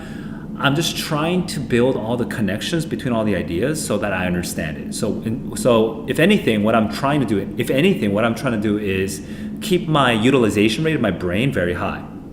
Like you guys ever hear that like saying about how the vast majority of people only use 10% of their brain? Something like that. It's just like folk pop science. I don't know if that's true, but just running with that idea, whether it's true or not, I just want to utilize 100% of my brain when I'm reading. Okay, that's the main goal. As long as I'm utilizing 100% of my brain, as long as I'm not like zoning out and wasting time, but I'm actually building connections, answering questions, predicting what's going to happen. As long as I'm fully utilizing my brain, then I trust that the time will work itself out. Okay. Now that's for me. It might not be working for you just to follow my advice like that. So you might have to still be aware of time, but generally speaking, if you're going to spend 1 minute and half of it's going to be just worrying about time and zoning out, you're wasting time. Whereas if somebody else is spending 1 minute and they're completely focused, then they're like asking themselves questions, they're answering questions for themselves, then they're not wasting time. So it's better to worry less about time and to worry more about connections and understanding and questions and predictions and whatever. Okay, that's just better overall. So that's still true, even if you do have to spend some time worrying about time. Okay, so I didn't do my summary yet, so I'm going to do the summary. Here's my summary. Oof, this one's also a little tough, maybe just because I'm getting a little more tired, but here we go. Here's my summary so far. My summary is, okay, we have France, skeletons. At the very beginning, we have France, skeletons, and it has implications for two things. About the routes by which farming came into Europe, and also implications about the dairy farming population, something like that, okay? Then in the beginning, we talk about previous research, I think in Central Europe. I'm not sure, but I don't really know the location of the previous research. But anyway, previous research, they were doing genetic studies on the ancestor, they were looking at like the genes and sort of extrapolating to the ancestors, okay? So I'm looking at modern people probably. They didn't say it explicitly, but this is my current understanding. It might be actually an incorrect understanding, but it's still like 80% sure of it. They're looking at modern people, they're sampling their genes, and they're sort of inferring what the genes were like, like 100 generations ago or 1,000 generations ago or whatever the right scale would be. I have no idea. I'm not a biologist. Okay, so that's that. But they were leading to contradictory results. Then we started doing actual genetic analysis, DNA analysis on the skeletons, on the fossils themselves, of the people at the time themselves, things that we dug up archaeologically. And we found that in Germany, we found that women were local and men were not local. They came from outside. Not sure exactly where from outside, but from outside. Something like that. I don't know if they found anything else. Okay, they might have found one or two other things, but I don't remember. Then there was the France study, the Tue study, where there was, the Tue study where they had a bunch of skeletons and maybe like 150 skeletons-ish, and they got like 15 skeletons they were able to sample. It looked like a graveyard. And they got Hang on. They figured out that, yeah, basically the same idea, but there might also be a different path from the south of Europe rather than just from, like, Germany says that they came from some place X, and France says, like the France study says, they might also have come from Southern Europe. So whatever X is, it's not Southern Europe, but some other place. Maybe Central Europe, I'm not sure. Okay. So, oh, and I completely missed this, but in the first column, it was talking about how it's not the ideas and the technology, it's actually the people. And so that's, I guess, the thesis. So, okay, going back to where I was, through the France study, there are a couple things we learned, which is that, yeah, there's this additional route. It's also patrilocal. All the men happen to be farming in that area. And then they would just take women from outside. So it seems like these men sort of, like, I'm just inferring now, we don't know for sure this is true. So I should just know that I don't know that this is true. But, you know, maybe the men conquered certain areas and then they just sort of married in, the woman married in, you know, something like that. These sort of external foreign men. So we have patrilocal, that was an idea. But then we have this whole dairy idea of how the Mediterranean and like the France and like those guys, these outsiders who came in, they were lactose intolerant, but like the central farmers, some other group, you know, they were not lactose intolerant, they were actually farming cows. Whew. So there's a lot of things we learn about that time period thanks to this this DNA analysis. Wow. Okay, hard for me, honestly, because I'm not as fluent with science as I am. Like even the whole XY chromosome thing, that like messed me up for a little bit.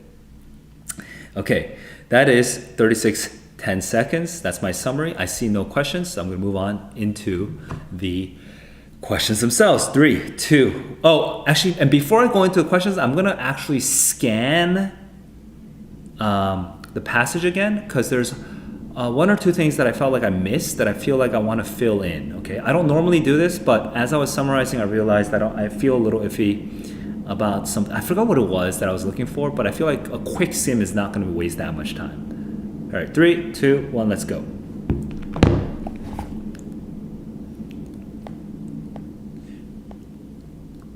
Farmers brought it.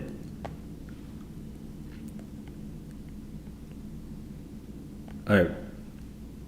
Farmers entering made it with local. Okay. So what's this contradiction over here? Yet other studies have come to opposite. Okay, whatever. We don't know the details there. Now, the main thing I really want to understand is we had this Germany study, okay, and then we had, I just remember and then we have this Tue study. But what's where did Central Europe first come out as an idea? Okay, Central Europe, I didn't fully understand. Is Germany considered Central Europe? Is that what that is? Because that's not what I think of as Central Europe, but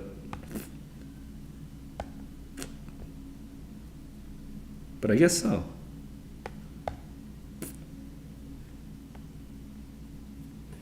Entering Central Europe made it. Okay, I guess, okay, you know what, that's good enough. 37.25. I already spent too long on that, so I'm going to move on. Oh, hey, a freaking map. Should have looked. Okay, Y lineages, male lineages shared between Tue individuals and current populations. So, 2.2 percentage Y chromosome. So higher is darker. So obviously France and Central Europe are all like that.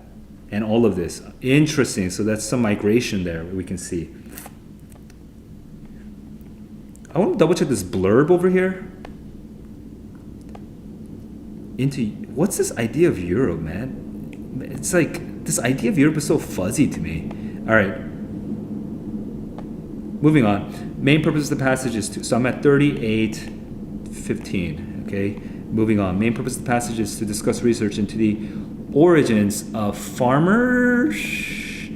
Okay. The main purpose of the passage is to debate how farming came in. I guess so. That seems about right. When is incorrect. 3840. The main purpose of 12 through 18 is to pose questions that 12 through 18 is to pose questions that, okay, right, that explain the things that this study, okay, is going to resolve.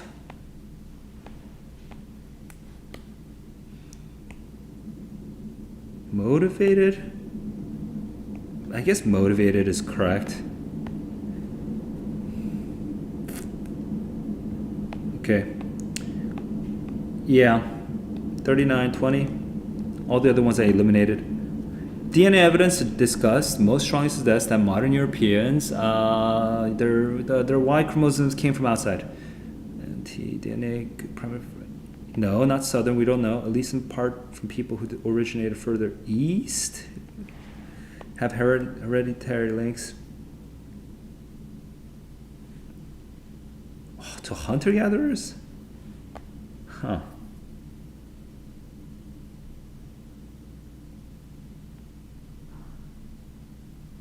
Primarily east. Okay, I'm going to come back to both of these questions after I do these. Okay, I feel like lost actually. I don't even know where to look. This is too much evidence for me to double check one by one. Seemingly contradictory findings about the spread of farming in ancient Europe began to be reconciled once scientists did what? So that's reconciliation is over at the bottom here. Sequencing DNA, right. DNA. No, not from modern though.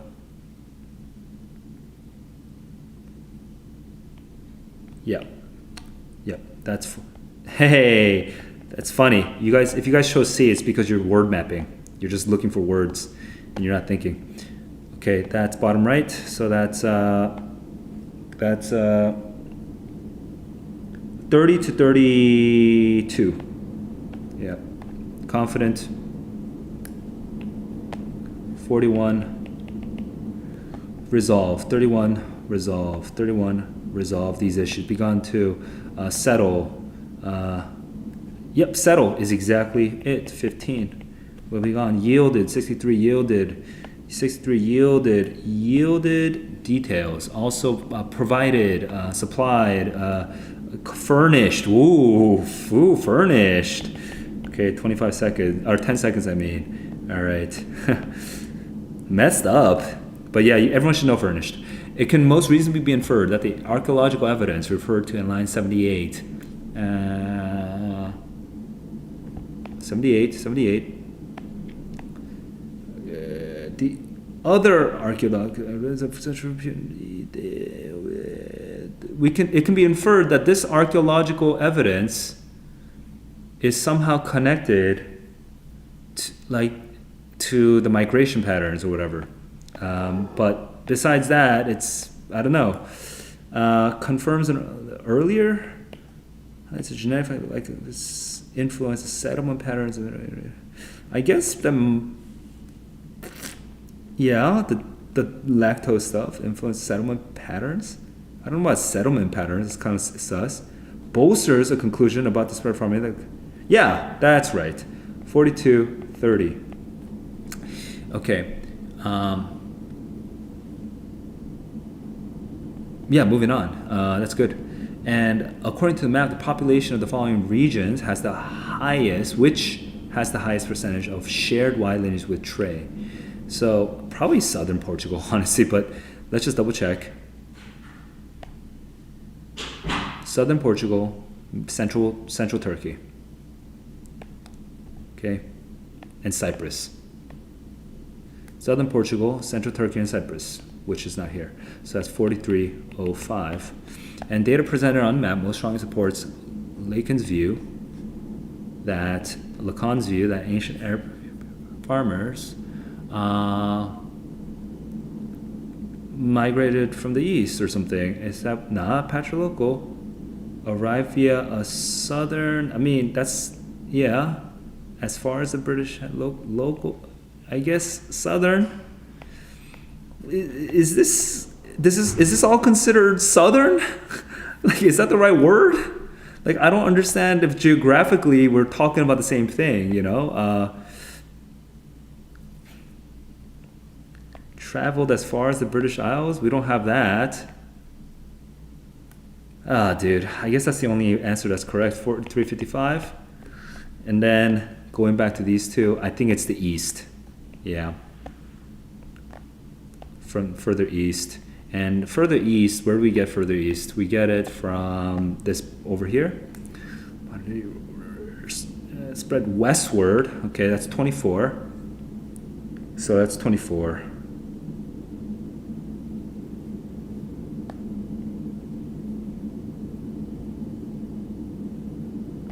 Let me just double check this question.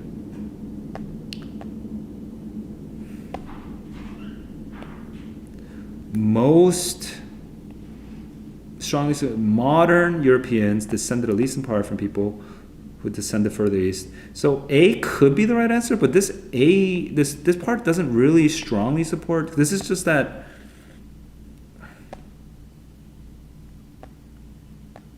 Huh.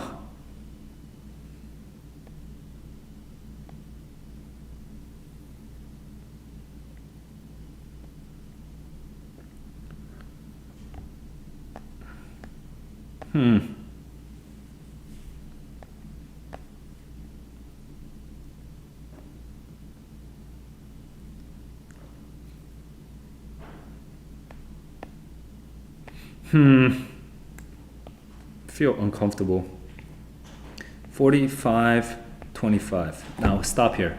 So 45-25 means I actually have a full 20 minutes, okay, to finish my final passage.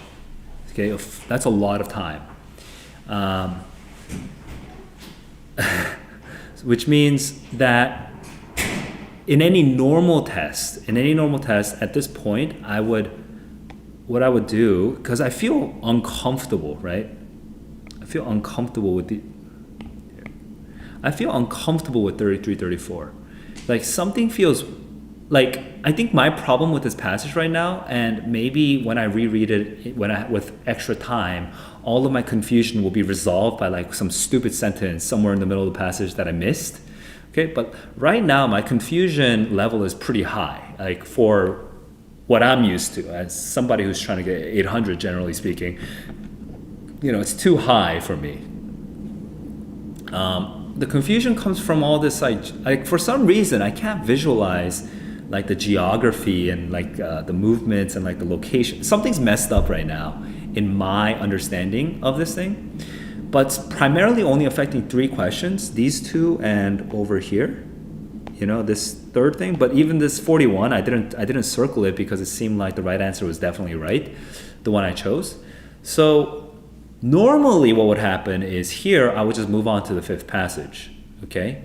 And on the real test, what I would do is I would finish the whole test and then come back to this with like, let's say I take 15 minutes, right, to finish this last passage. Then I get to actually have 5 minutes here on this passage. And during the in-between 15 minutes, my thoughts might settle. You know, I might chill out a little bit. I might like let go of some misinterpretations and be able to see it with fresh eyes again, you know, and I will get to do like a restart. But for the purpose of this stream, I'm actually going to do something that I wouldn't do on the real test, which is to go right back into it, okay? Just because I want to score this and sort of be done before I move to before I move on to the 5th passage. So I'm going to give myself tops 5 minutes. Maximum 5 minutes to go and sort of finish off this passage, okay? So you can kind of pretend that we fast forwarded and we came back to this passage after I finished the 5th passage. Okay, and for this part, I'm going to do it in green.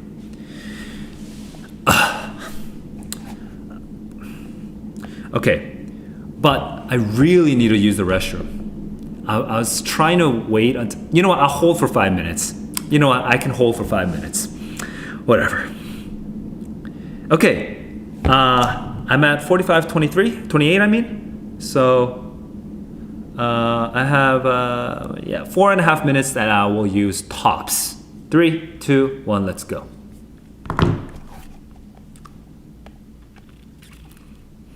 Farming conquered twice, but how farming spread from there has been by at least 2 different routes. Details of social structures, this is patrilineal and dairying practices, which I don't fully understand, it's just question mark.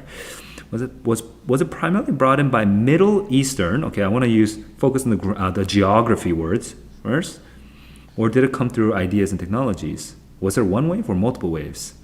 Okay, so this is the answer, and it came by the farmers. Okay, those are the answers. Until recently, we had to use on profiles of modern-day Europeans, and numerous such studies, especially Y chromosomes, suggest that the men came westward. Yet other studies based on mtDNA, which comes from women, have come to the opposite conclusion that they are from local. I see, and that's why the contradiction is there. And studies have begun to resolve these issues by sequencing the prehistoric farmers themselves, suggesting that actually that they're both right. The entering Central Europe through the Middle East. Okay, through the Middle East. Entering Central Europe through the Middle East, mated with local female hunter-gatherers. Okay, and this is the mtDNA. So, right, this is the Y, and this is the mtDNA. Cool. A new study backs up that idea. Reports work on ancient DNA. Both MT and Y.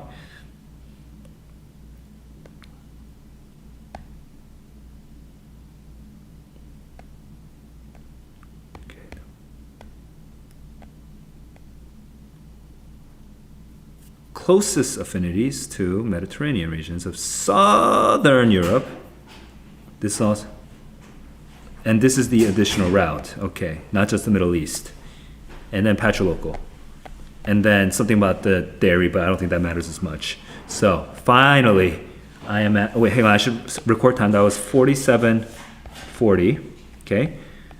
So moving on. 47:40, now I'm back here. I have 2 minutes left. Modern Europeans descended at least in part from people who originated further east. Not to hunter-gatherers. Primarily, yeah, this is all correct. I'm eliminating correctly. More diversity, we have no idea. And where do we get this idea that they originated from people who originated further east? Does it come from 32? Does it come from 50 or 65? So I'm doing something I don't really recommend.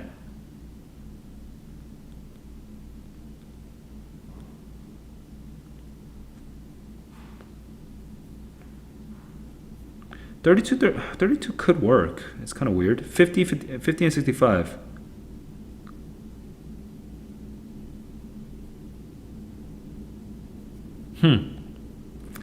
Okay. But the thing is like descended in part from people so I guess 21 is the best. It's the one that really specifically says the farmers spread westward. Yeah, that's the only one. 49. That was 49.0. It's 49.05, I guess, including all this talking. So 49.05. Shoot. That was painful. But so my actual end was 45.25, right? So 45.25, and then after that I ended at 49.05. Okay, whew. Rough. And I don't think I changed any answers. Yeah, I didn't change any answers. I just wanted to game. So all I got for that almost 4 minute investment of time. Okay, for that 4 minute investment of time, all I gained was increased confidence. But that matters, guys. That matters. It makes you feel more comfortable. It's really important. Was it worth 4 minutes? Well, because I had 20 minutes, yeah, it was definitely worth 4 minutes for me. Unless the next passage is going to take me 20 minutes, then I'd be screwed. But generally speaking, a passage will not take me 20 minutes. So it's probably worth the 4 minutes, honestly, just to make myself more comfortable. Okay, because I'm trying to get 800. So that's 49.05. I'm about to score it now. I'm pretty confident about all the other questions, so I'm not going to double check. I'm not going to use more time on my clock, so let's go into the questions. I think I got all of them right. 11 out of 11, let's go. 31 and 32, I chose AC. Let me just scroll down. Okay, 31, 32, AC is correct. And then I chose CAA, and we have CAA, hell yeah. We got it. 36, I did BCD, 36, BCD, correct. And then we have DAC from 39, DAC, correct. 11 out of 11. Dad! Oh, dude, that is... God, it's hard. God, it's hard, man. Oh, dude, it's so hard doing a whole test like this. Okay, 11 out of 11. Guys, I really need to take that bathroom break, so 5 minutes break. I'm gonna do, after these 5 minutes, probably what I'll do is 1 reading passage and 2 writing passages, and then 1 final break, and then hopefully after that, I'll be able to finish off the EBRW. Okay, we're making good progress. If you are watching live, and if you have any questions, you can fill in the questions. If you're watching live but you haven't done any of these, if you haven't done this packet before of May 2017, I would recommend that you read it in the next.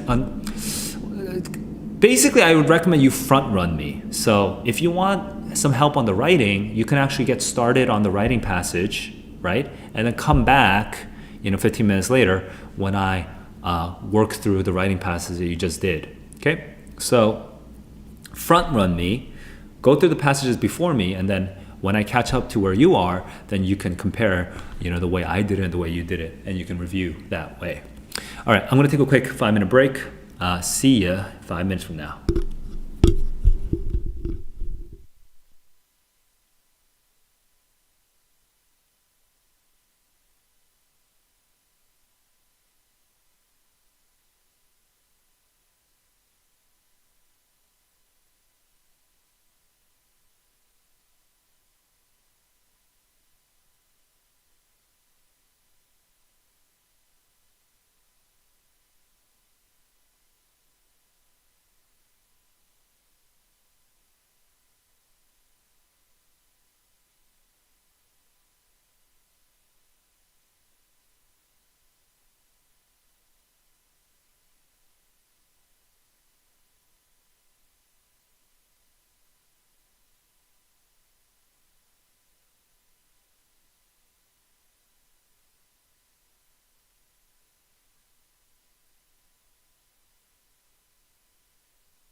I am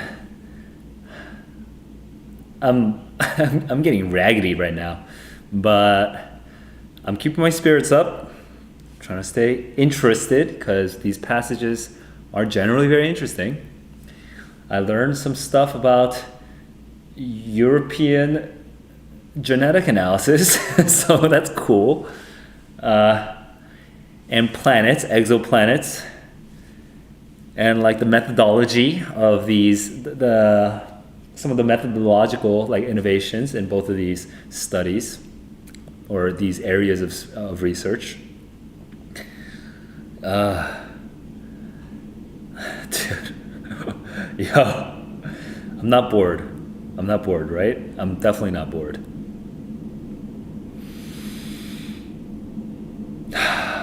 Okay. So I'm seeing nothing in the chat right now. So I'm about to get into the fifth and final reading passage, and I want to finish off the writing as well.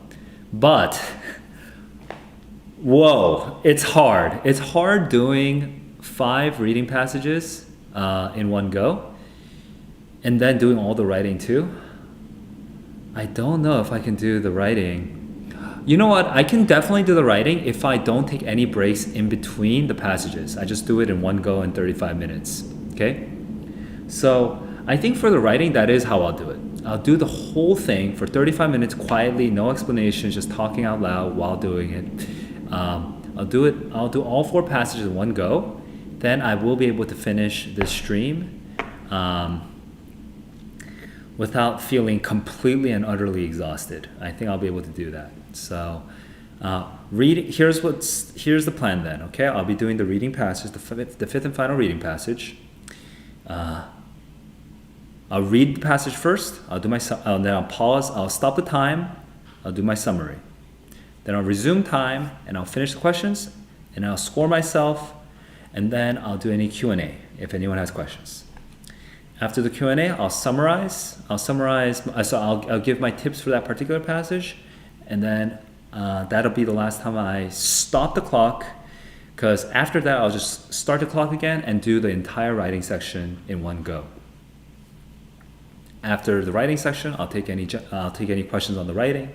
I'll score myself, and I'll take also any general Q&A. All right, so that's the plan. I just realized though I didn't do any tips for this particular passage, so here are my tips for passage number 4 from May 2017. Oh. Farming conquered Europe at least twice.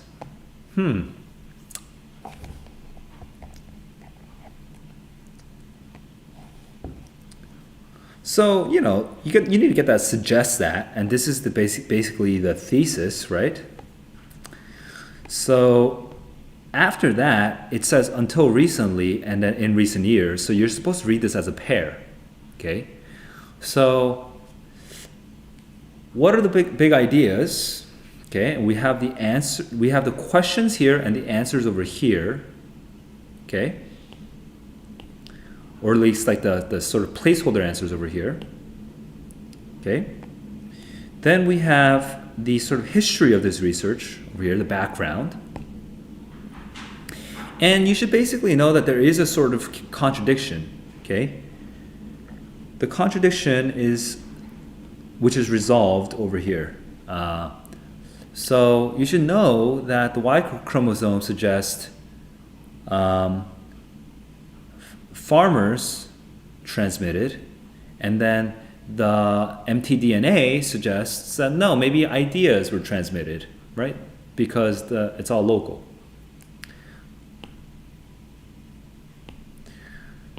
This contradiction is resolved through the idea that actually the farmers did come in. Yeah, the females were local, but it just turned out that the farmers were male. Okay. And then we have the tray. So we have so then just separate the Germany and the tray studies as 2 different studies. And after that, you should be able to get the theses, which is about how we have one additional route. This connects over here to 2 different routes. And then we also have something about social structure, which is patrilocal. Okay, that connects to the social structures over here. And then we have this thing about what the hello? Hello? Okay, okay, yeah, lactose. And this connects over here to dairying practices. Okay? So you should be able to see all 3 of these from the tray study. Okay? The tray study. So I guess if I summarize all of this into one simple tip, just know that this part is the thing that was mentioned that the author seems to be most interested in. So just because there's all this explanation in between that doesn't get back to France doesn't mean that the author somehow forgot the thing that the author is interested in. The author, Michael Balter, is definitely interested in the French cave. So just know that you are looking for the French cave before this passage ends. And in fact, it actually takes up half of the whole passage. So just don't get lost in the middle, okay? Forgetting that the French cave is supposed to come out. That's my main tip and warning for this passage. All right.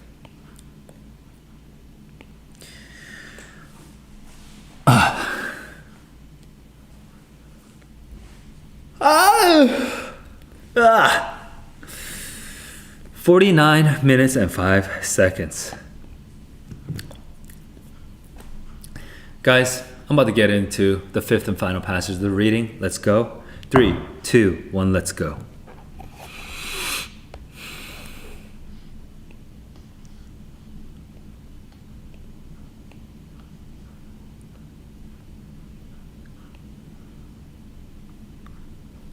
Passage 2 directly responds to passage 1.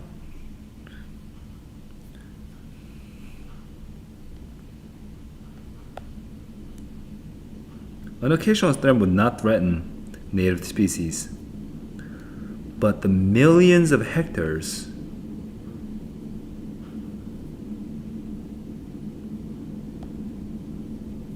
have displaced native plant species, reduced forage, costing hundreds of millions of dollars annually.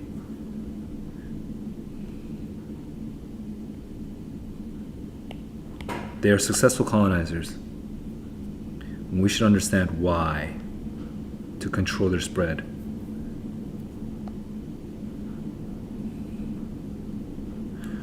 Two ideas could be interrelated. High resource availability may also gain the most from escaping enemies. Okay, resource availability and resource escaping enemies would normally seem like 2 separate ideas, but they actually are interrelated, according to this person. She is saying, a variety of plants attempts partially overlapping hypotheses.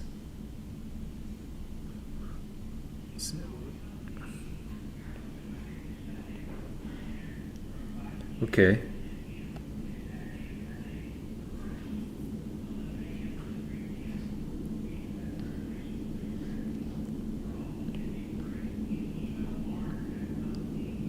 And carrot is the colonizers.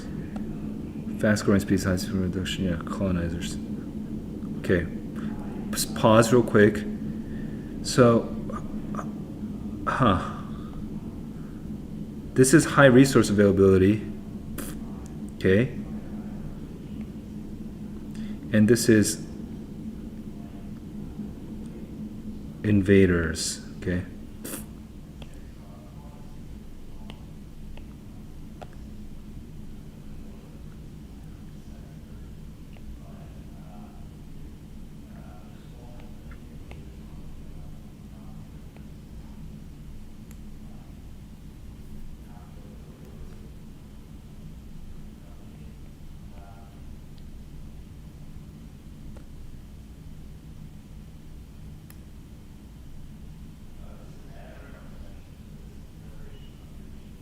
Okay.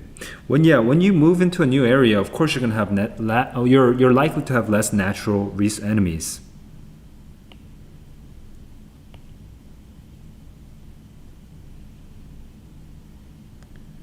Because the enemies are not adapted to you.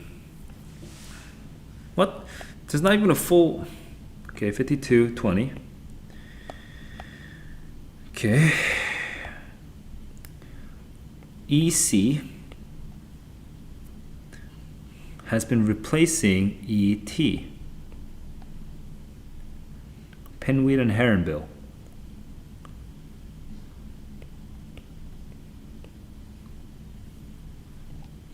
Kimball. And we have SK. Pinweed 16 plus. Oh, hey, cool. We have an actual example. An experiment. To eliminate the insects while the control plot were left unstayed.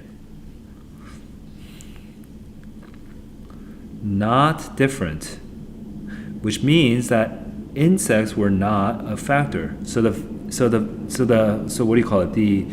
The predator evasion is not a factor.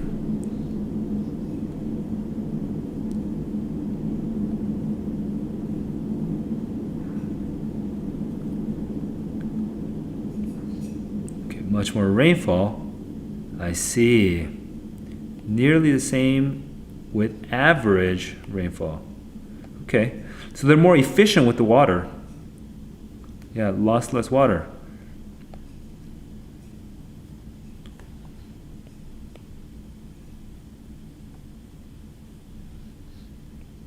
They outcompeted.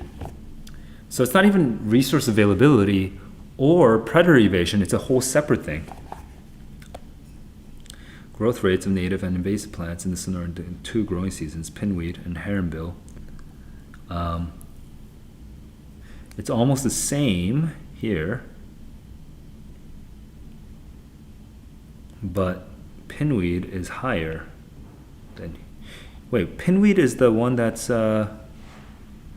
Pinweed's the invasive, and okay, the earlier one is the rainfall.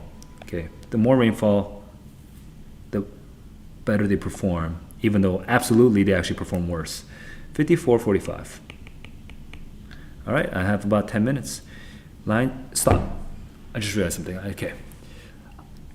Ozma, hi, what's up? Okay, so I have 10 minutes left to finish this passage. I'm feeling pretty good. Let me just do a quick summary verbally. If you are watching this, and if you want to, if you are watching this as a replay, I strongly recommend that you pause the video right now and you summarize out loud to yourself everything that you remember from the passage from beginning to end, because I'm about to do it. Okay? Compare your summary to my summary. Here we go. So we have the first passage. In the first passage, we have these 2 competing hypotheses that we're talking about at the beginning. The first hypothesis is that there is predator evasion, and the second hypothesis is that there is resource availability. She actually says it flipped at first, okay? And these hypotheses are kind of overlapping, okay? But actually, they're interrelated. That's the thesis.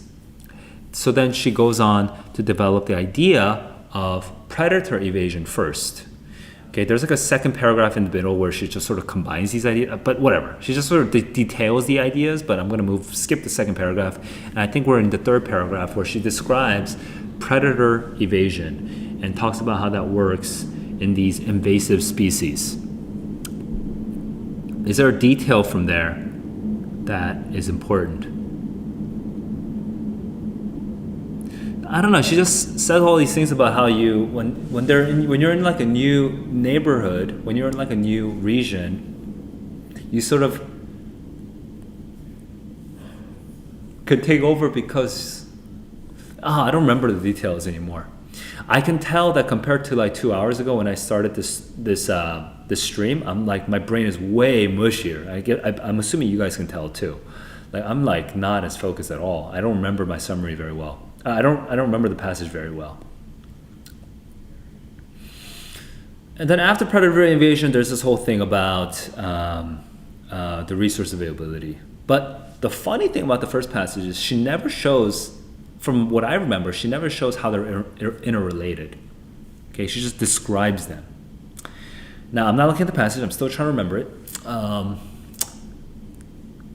The second passage basically posits a whole new idea of how there's this SK woman, I think, Sarah K, okay, SK researcher.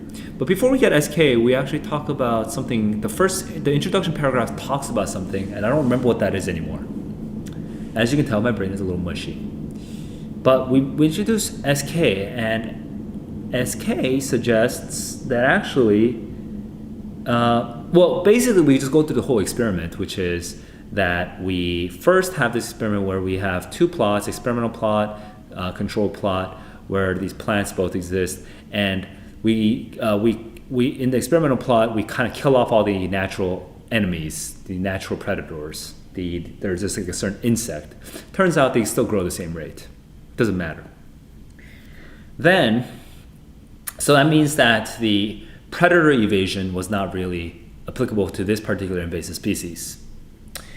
Then there's a second experiment where where SK, excuse me, where SK basically, from my memory, tests how much these two species grow depending on the seasonal rainfall amounts. And in an earlier year when in a later year when the rainfall was kind of average, they both grew the same amount. But in a previous year, 2004-2005, when the rainfall was much above average, the invasive species, the pinweed, I think, the P species, outgrew the other one, the native one. Oh, my bad.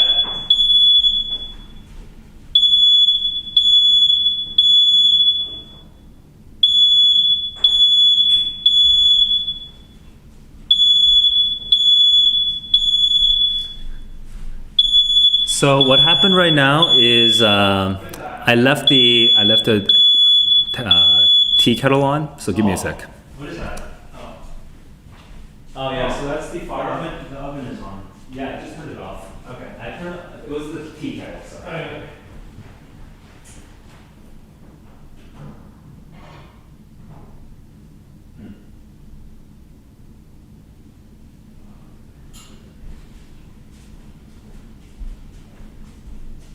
All right.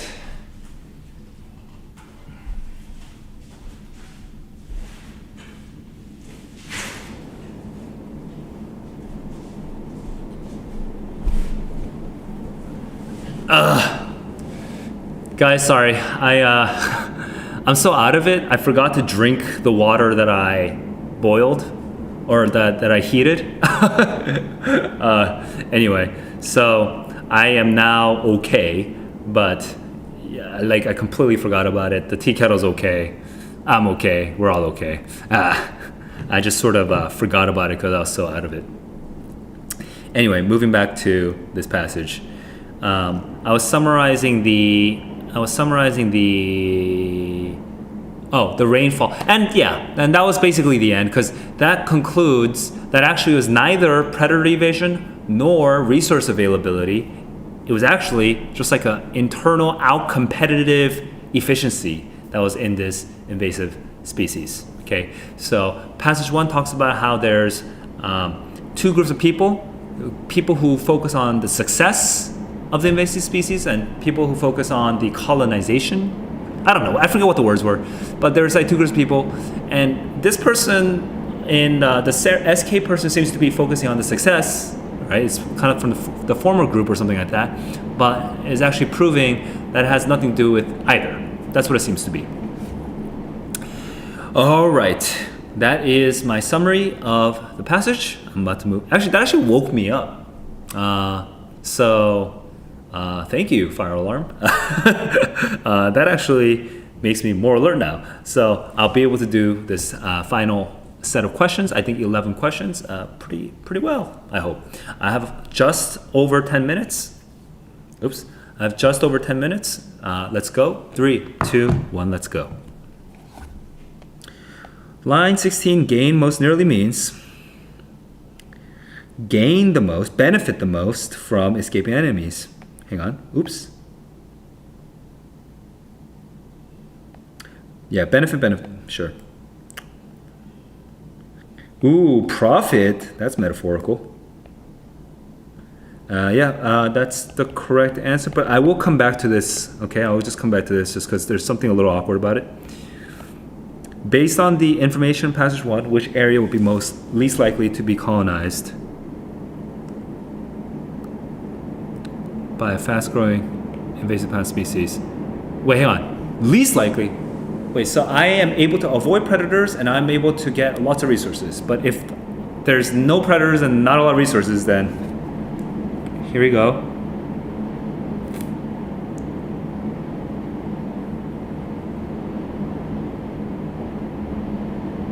What?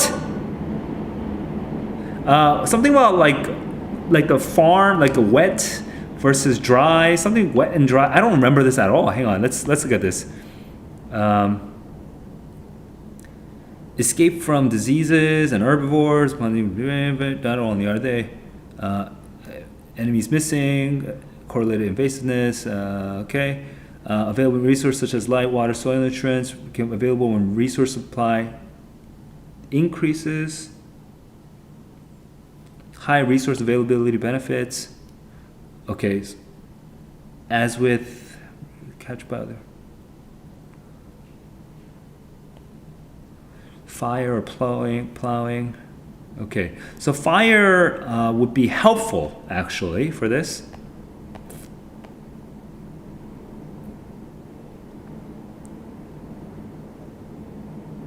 Okay, complicated. So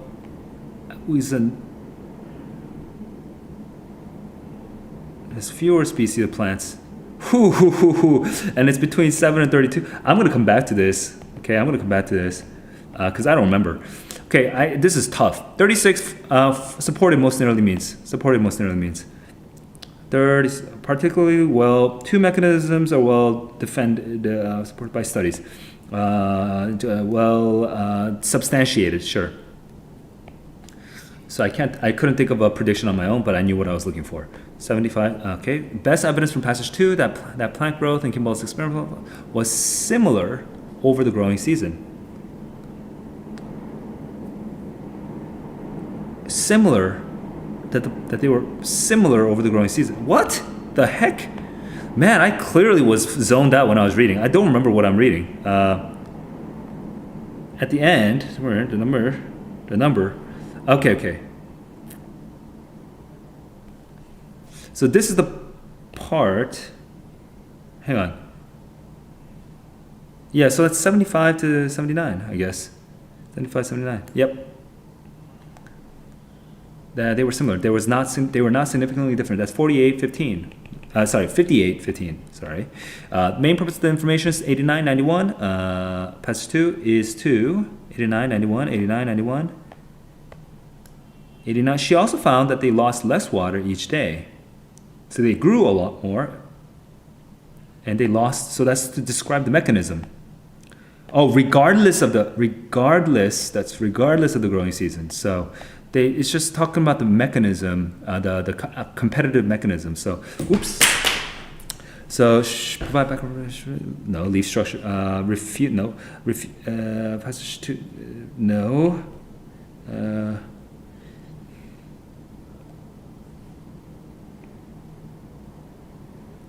Availability, that's maybe, yeah, I mean, what? Refute the claim about resource hypothesis? lost less water. Right, I guess that works in context because it's regardless of the growing season, and so over here, the resource hypothesis, right? No, that's not the resource hypothesis over here caused by the availability of resources, but we're talking about regardless. So yeah, that works. Ooh, that tripped me up for a second. 59:35. How much time did I take? That's less than a minute and a half, so that's not bad. The relative growth rate in 2007-2008 in milligrams per day of the H plants was closest to H 2007-2008 0.065. Okay, that's 60.05. Okay, an idea central to both passage 1 and 2 is, what do they both agree on? That invasive plants thrive? That's kind of confusing. Control have been unsuccessful? Maybe? It kind of vaguely sounds right. Have a devastating effect. Hurricanes. No, we're not talking about. Competition exists. Safe. That's safe. I went through process elimination just because I literally did not remember the passage. I couldn't predict the answer. I gotta be honest. Which choice best states the relationship between the two passages? Passage 2 refutes passage 1. Supports. Nope. Policy. Conclusions. Questions. Yep. Oh my. It doesn't question. It contradicts, but it doesn't question. Whereas it does of the general topic discussed. It does. The word topic, though, it doesn't support the passage 1, so that's really tricky of the SAT to do this. But that is correct, word for word.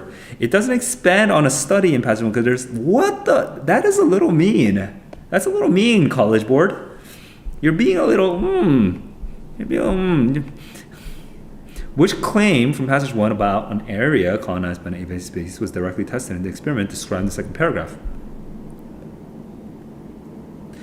Which claim was directly tested in the experiment? Which claim was directly tested, whether it's resource availability or not? And is facilitated by having fewer insects that feed on it. I mean, that seems right. Chemicals, no.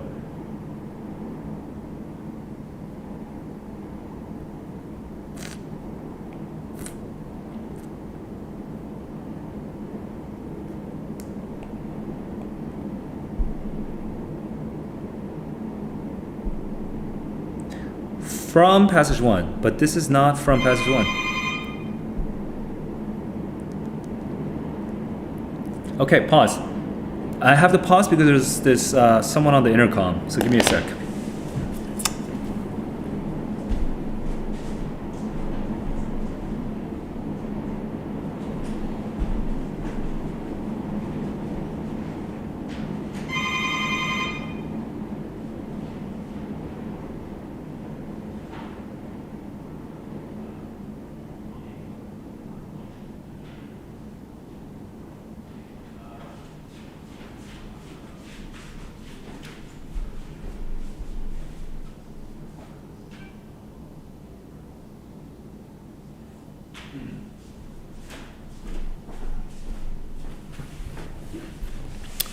Okay, I don't know how it just got so crazy in the last 5 minutes. A little too much action, but let's finish this off.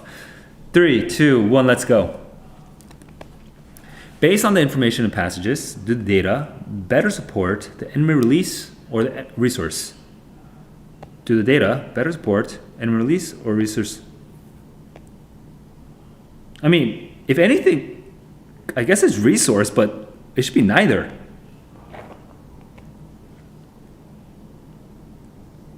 Oh, in the passage. What? Am I just completely misunderstanding this passage? The resource. Because the pinwheat had greater relative growth, I guess? But if this is true, then my answer over here is incorrect. then this would be incorrect.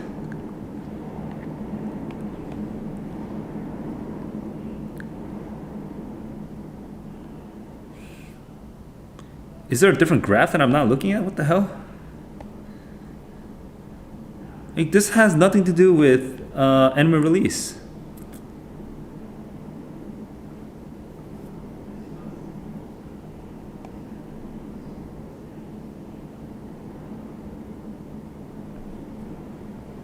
Yo, what? That would F up, but just through process elimination, I have to, whoa, what is going on? Something is really effed up right now.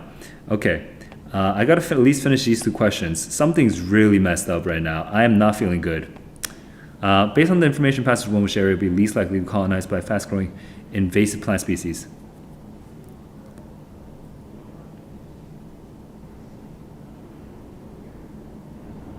I feel like drought, so no resources.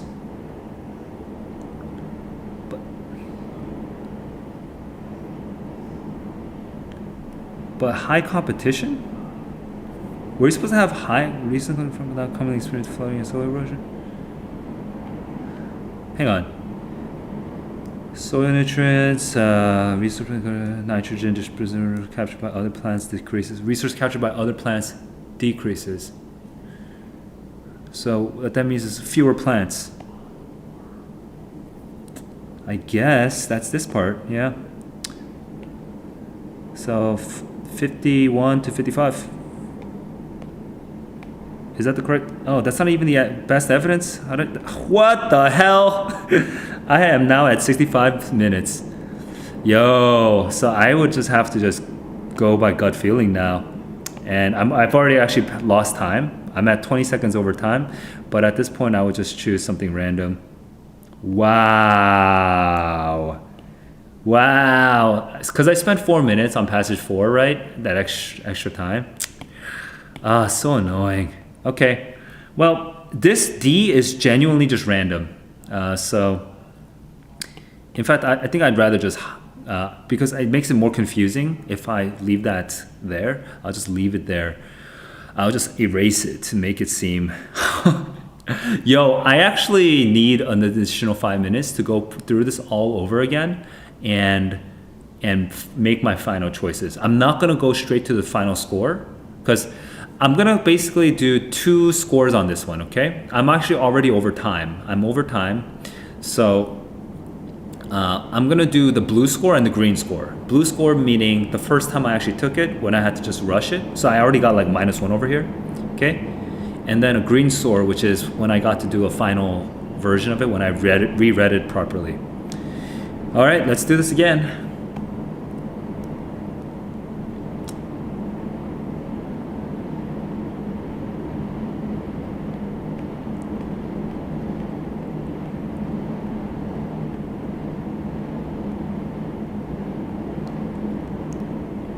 So when I first read this, I didn't really pay that much attention to the little details. I kind of skipped over the details. I was kind of sleepy. So I was like, I don't need to know all the details, man. But actually the questions really got into the thick of it. It was like trying to it was quizzing me in all the details. Yo, that cost me so much. So I'm going to pay attention to the details this time. So basically, if I'm an invasive species, I come in, and if there's,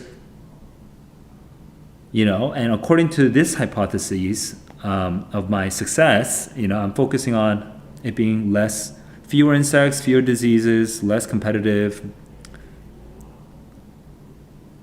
or weaker competitors, sure. Alternatively, the flip side focuses on things like high seed production. Oh, so that means these are my characteristics, like having more. Okay, like my characteristic is maybe I have high seed production, or maybe I have more water efficiency, right? Plant communities with lots of disturbance, or high resource availability, or reduced diversity. tend to be easily so in this case, so what I needed to understand is actually that passage 2 defends the characteristics part. Passage 2 defends the colonization in general part. Okay? Which because I didn't realize that I was categorizing passage 2 as being a whole new position altogether. So that would screw everything up. But passage 2 actually connects to these ideas over here that I'm looking at. Of primary interest are two mechanisms of invasion that are particularly well supported by existing studies of plant invasions: release of natural enemies and increased resource availability.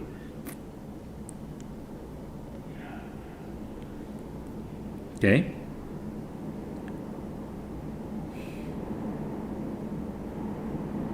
Competing with native species still burdened by enemies. Okay. That one's pretty easy so far, but absence enemies. Highly enemies.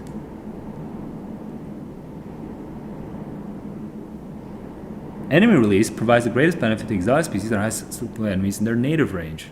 I have no idea what this sentence means, but whatever. Resource hypothesis, I feel like that's less important. The resource hypothesis suggests that plant invasion is caused by availability of resources such as light, water, soil, nutrients. Resources become available when resource supply increases.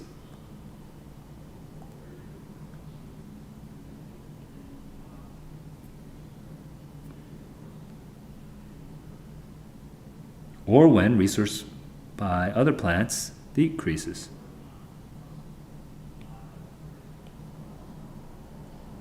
Which is fire plowing. So farming and fire helps resource hypothesis.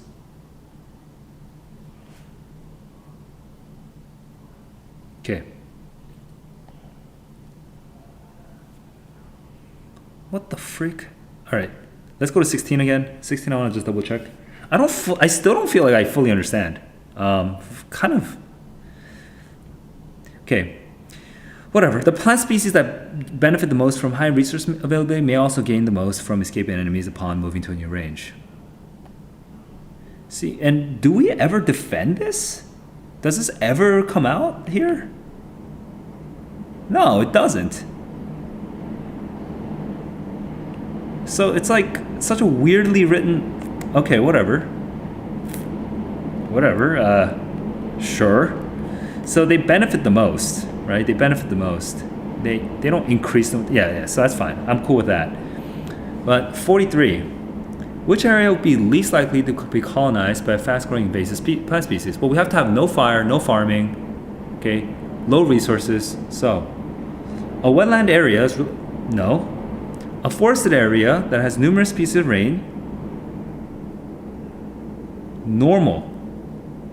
That sounds about right, because there's nothing to contradict. Experience of fire, no. Experience drought. Oh, this is low resource availability, that works. Fewer species of plants, that's low competition, right? Hang on, is that low competition? Capture. Oh, but that's captured by other plant decreases. Fewer, that's the problem. So I guess it's when there's much other plants and normal amount of rainfall. Okay.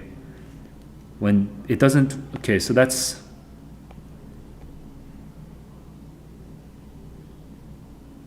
I feel like B is the correct answer, but then all of my evidence for B is all the way in 50s. So let's look at this part over here.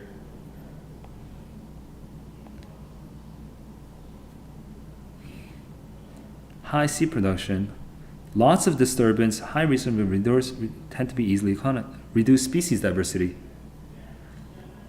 Easily so you want high species diversity, low resource ability, and very little disturbance. So that, yeah, that's the right answer though. That's 32 to 34. I actually did randomly select, I just randomly guessed 32, 34 when I was doing the blue. So that should be fine. That would have gotten me my point, but it's a bullshit point now anyway. Annoying. So I made 2 corrections already. Supported, I don't need to double check that. Similar, I don't think I need to double check that. Plant growth was similar. Actually, I'm going to double check it just because I feel I already lost all my confidence. 75, 79.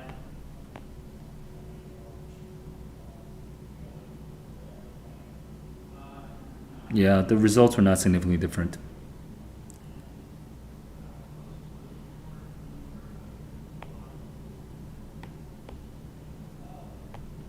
Wait, 82, 88? Why would 82, 88 be here? Wait, that's... But there's no, yeah, 82, 88 doesn't answer this question because we're not talking about the plots, experimental and control plots in 82, 88. All right, moving on, 47.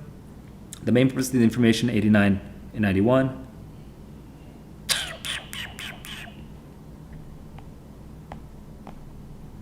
She also found that they lost less water each day through the pores in the leaves than the native plants did, regardless of the growing season. So, you know, it had this one characteristic. Support the conclusion.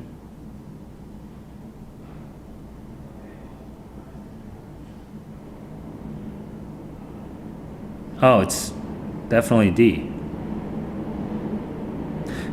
But availability is such a weird word to use for that. I mean, that's the thing. Like, logically, I would not say availability and losing less water.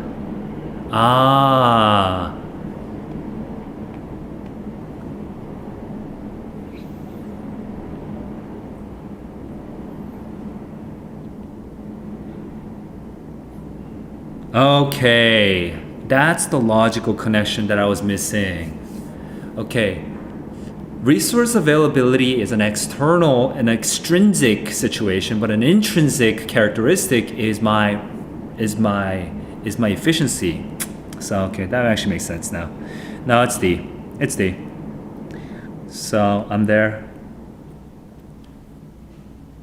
and I'm cool with that.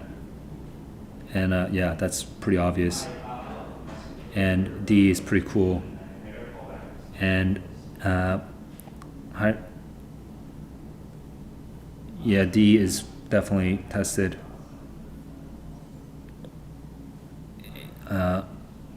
And C,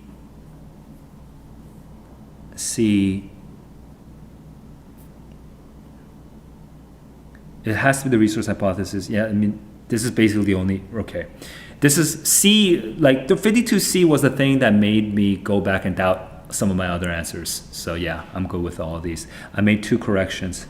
If I had not, okay, so I assume I'm right actually with the green retake, but if hang on, I should count 76, 50. Okay, 7650. I mean, I was actually taking my sweet time actually explaining what I was thinking. I wasn't trying to pressure myself on time, but 7650, I feel like I should have 11 out of 11. Otherwise, I got 9 out of 11. I got 9 out of 11 on the blue, I think. Let's see. Whew. Oh, painful. That was painful. All right. 42. Where are we? 42. Originally I chose A, D, blank, D. So 42, A, D, blank, D. So yeah, I would have, this is -1 and -1. But then I got back to +1 and +1 on both of those when I corrected it myself afterwards. 45, I chose, hang on, 45D, oh yeah, we're good. And then I chose C, B, D, A, D. And C, D, D, A, D. So yeah, that's also -1. And then +1. So I actually got -3 on this. And then I chose DC. And then 51 is apparently BC.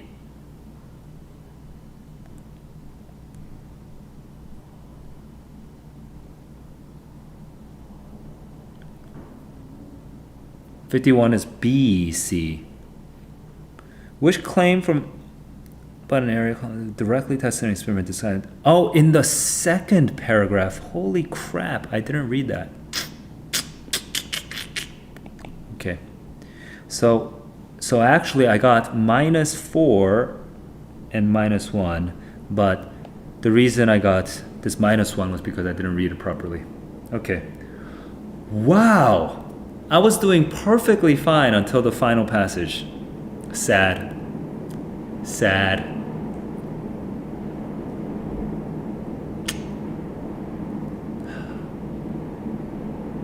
Oh, dude. So frustrating. So what that means is I actually got 48.52. Okay? But then, 51.52 if in the, like the green version of, right? Wow, that sucks. That really sucks. Oh well, things happen. All right, guys. Yeah, I got 41 out of 41 for the first 4 passages. My brain was turning off by the 5th passage. I think that did make a big, I mean, I don't know. Does that just sound like a really crappy excuse? Maybe. But yeah, my brain sort of like turned off. I wasn't paying attention to the details anymore. I think you noticed my summary wasn't as good in the 5th passage. And yeah, it just, and I even didn't even read there was even one question where I didn't even read the question properly. So I started off so promising and it all came crashing down in the 5th passage. So that was really what happened. So this is also the proof that I really have never seen these passages before. It's my first time seeing it. I totally bombed the 5th passage. So sad. But I think even from my bombing it, you guys should be able to take away some lessons from it. Like, I think one of the things that I'm doing during these streams that's a little bit different from the way that you're doing it is that I keep interrupting myself every passage to explain everything, and that does take that takes more out of me, all the explanation, all the thinking and rethinking and finding ways of communicating that does take a lot out of me, but you don't have to do that. So instead what you're seeing is you're seeing Saul at different levels of energy, like taking on a task, and you can actually see some of the successful strategies as well as some of the unsuccessful strategies, or some of the or at least maybe not strategy, but some of the sort of like the pressure points where the strategy starts falling apart when I'm no longer able to keep it up. So I think that might be informative for you guys when you watch this. I'm actually kind of curious, what lessons you guys are drawing from this. So when you do watch this, leave a comment below just saying, what you took away from it. Like watching this stream, I learned X, and in the future, starting from today, I will do Y. If you actually verbalize that, not only will it help me understand where you are, it would also help you also understand, like also take away something practical for yourself after having watched this stream. I wanted to do the reading, but the problem is that I do have a dinner appointment, and I was not able to finish the reading and the writing I wanted to do the writing test as well, but the thing is I do have a dinner appointment, and I was trying to do it all within 3 hours, from 3 o'clock to 6 o'clock in Eastern time where I am. I was not able to succeed on that either, so I'll just adjust. I'll have to tweak my plan, but basically there will be a day 2. 27th May US QAS. I'll have to finish this off tomorrow. So if you are waiting on the writing, okay, I recommend that you front run me. Go ahead and take the writing test first, the 27th of May US QAS. You can find it in the links below. I shared links where you can download the QAS from the McElroy tutoring website, as well as the Reddit channel. So you go ahead and download it and go ahead and do the test before me, so you can actually compare how you did versus how I did. And yeah, just guys, most important thing, just keep on growing. Every single day, you should think of one thing that you can do to be better than you were yesterday. It could be on the SAT, just generally. It could be on the reading, the writing, the grammar, the vocab, whatever it is. Just grow by improving yourself little by little every day, and your outcomes will follow. All right, guys. I'll see you on the other side. Take care. Stay happy and well rested, and keep on growing. Peace out, guys. Bye.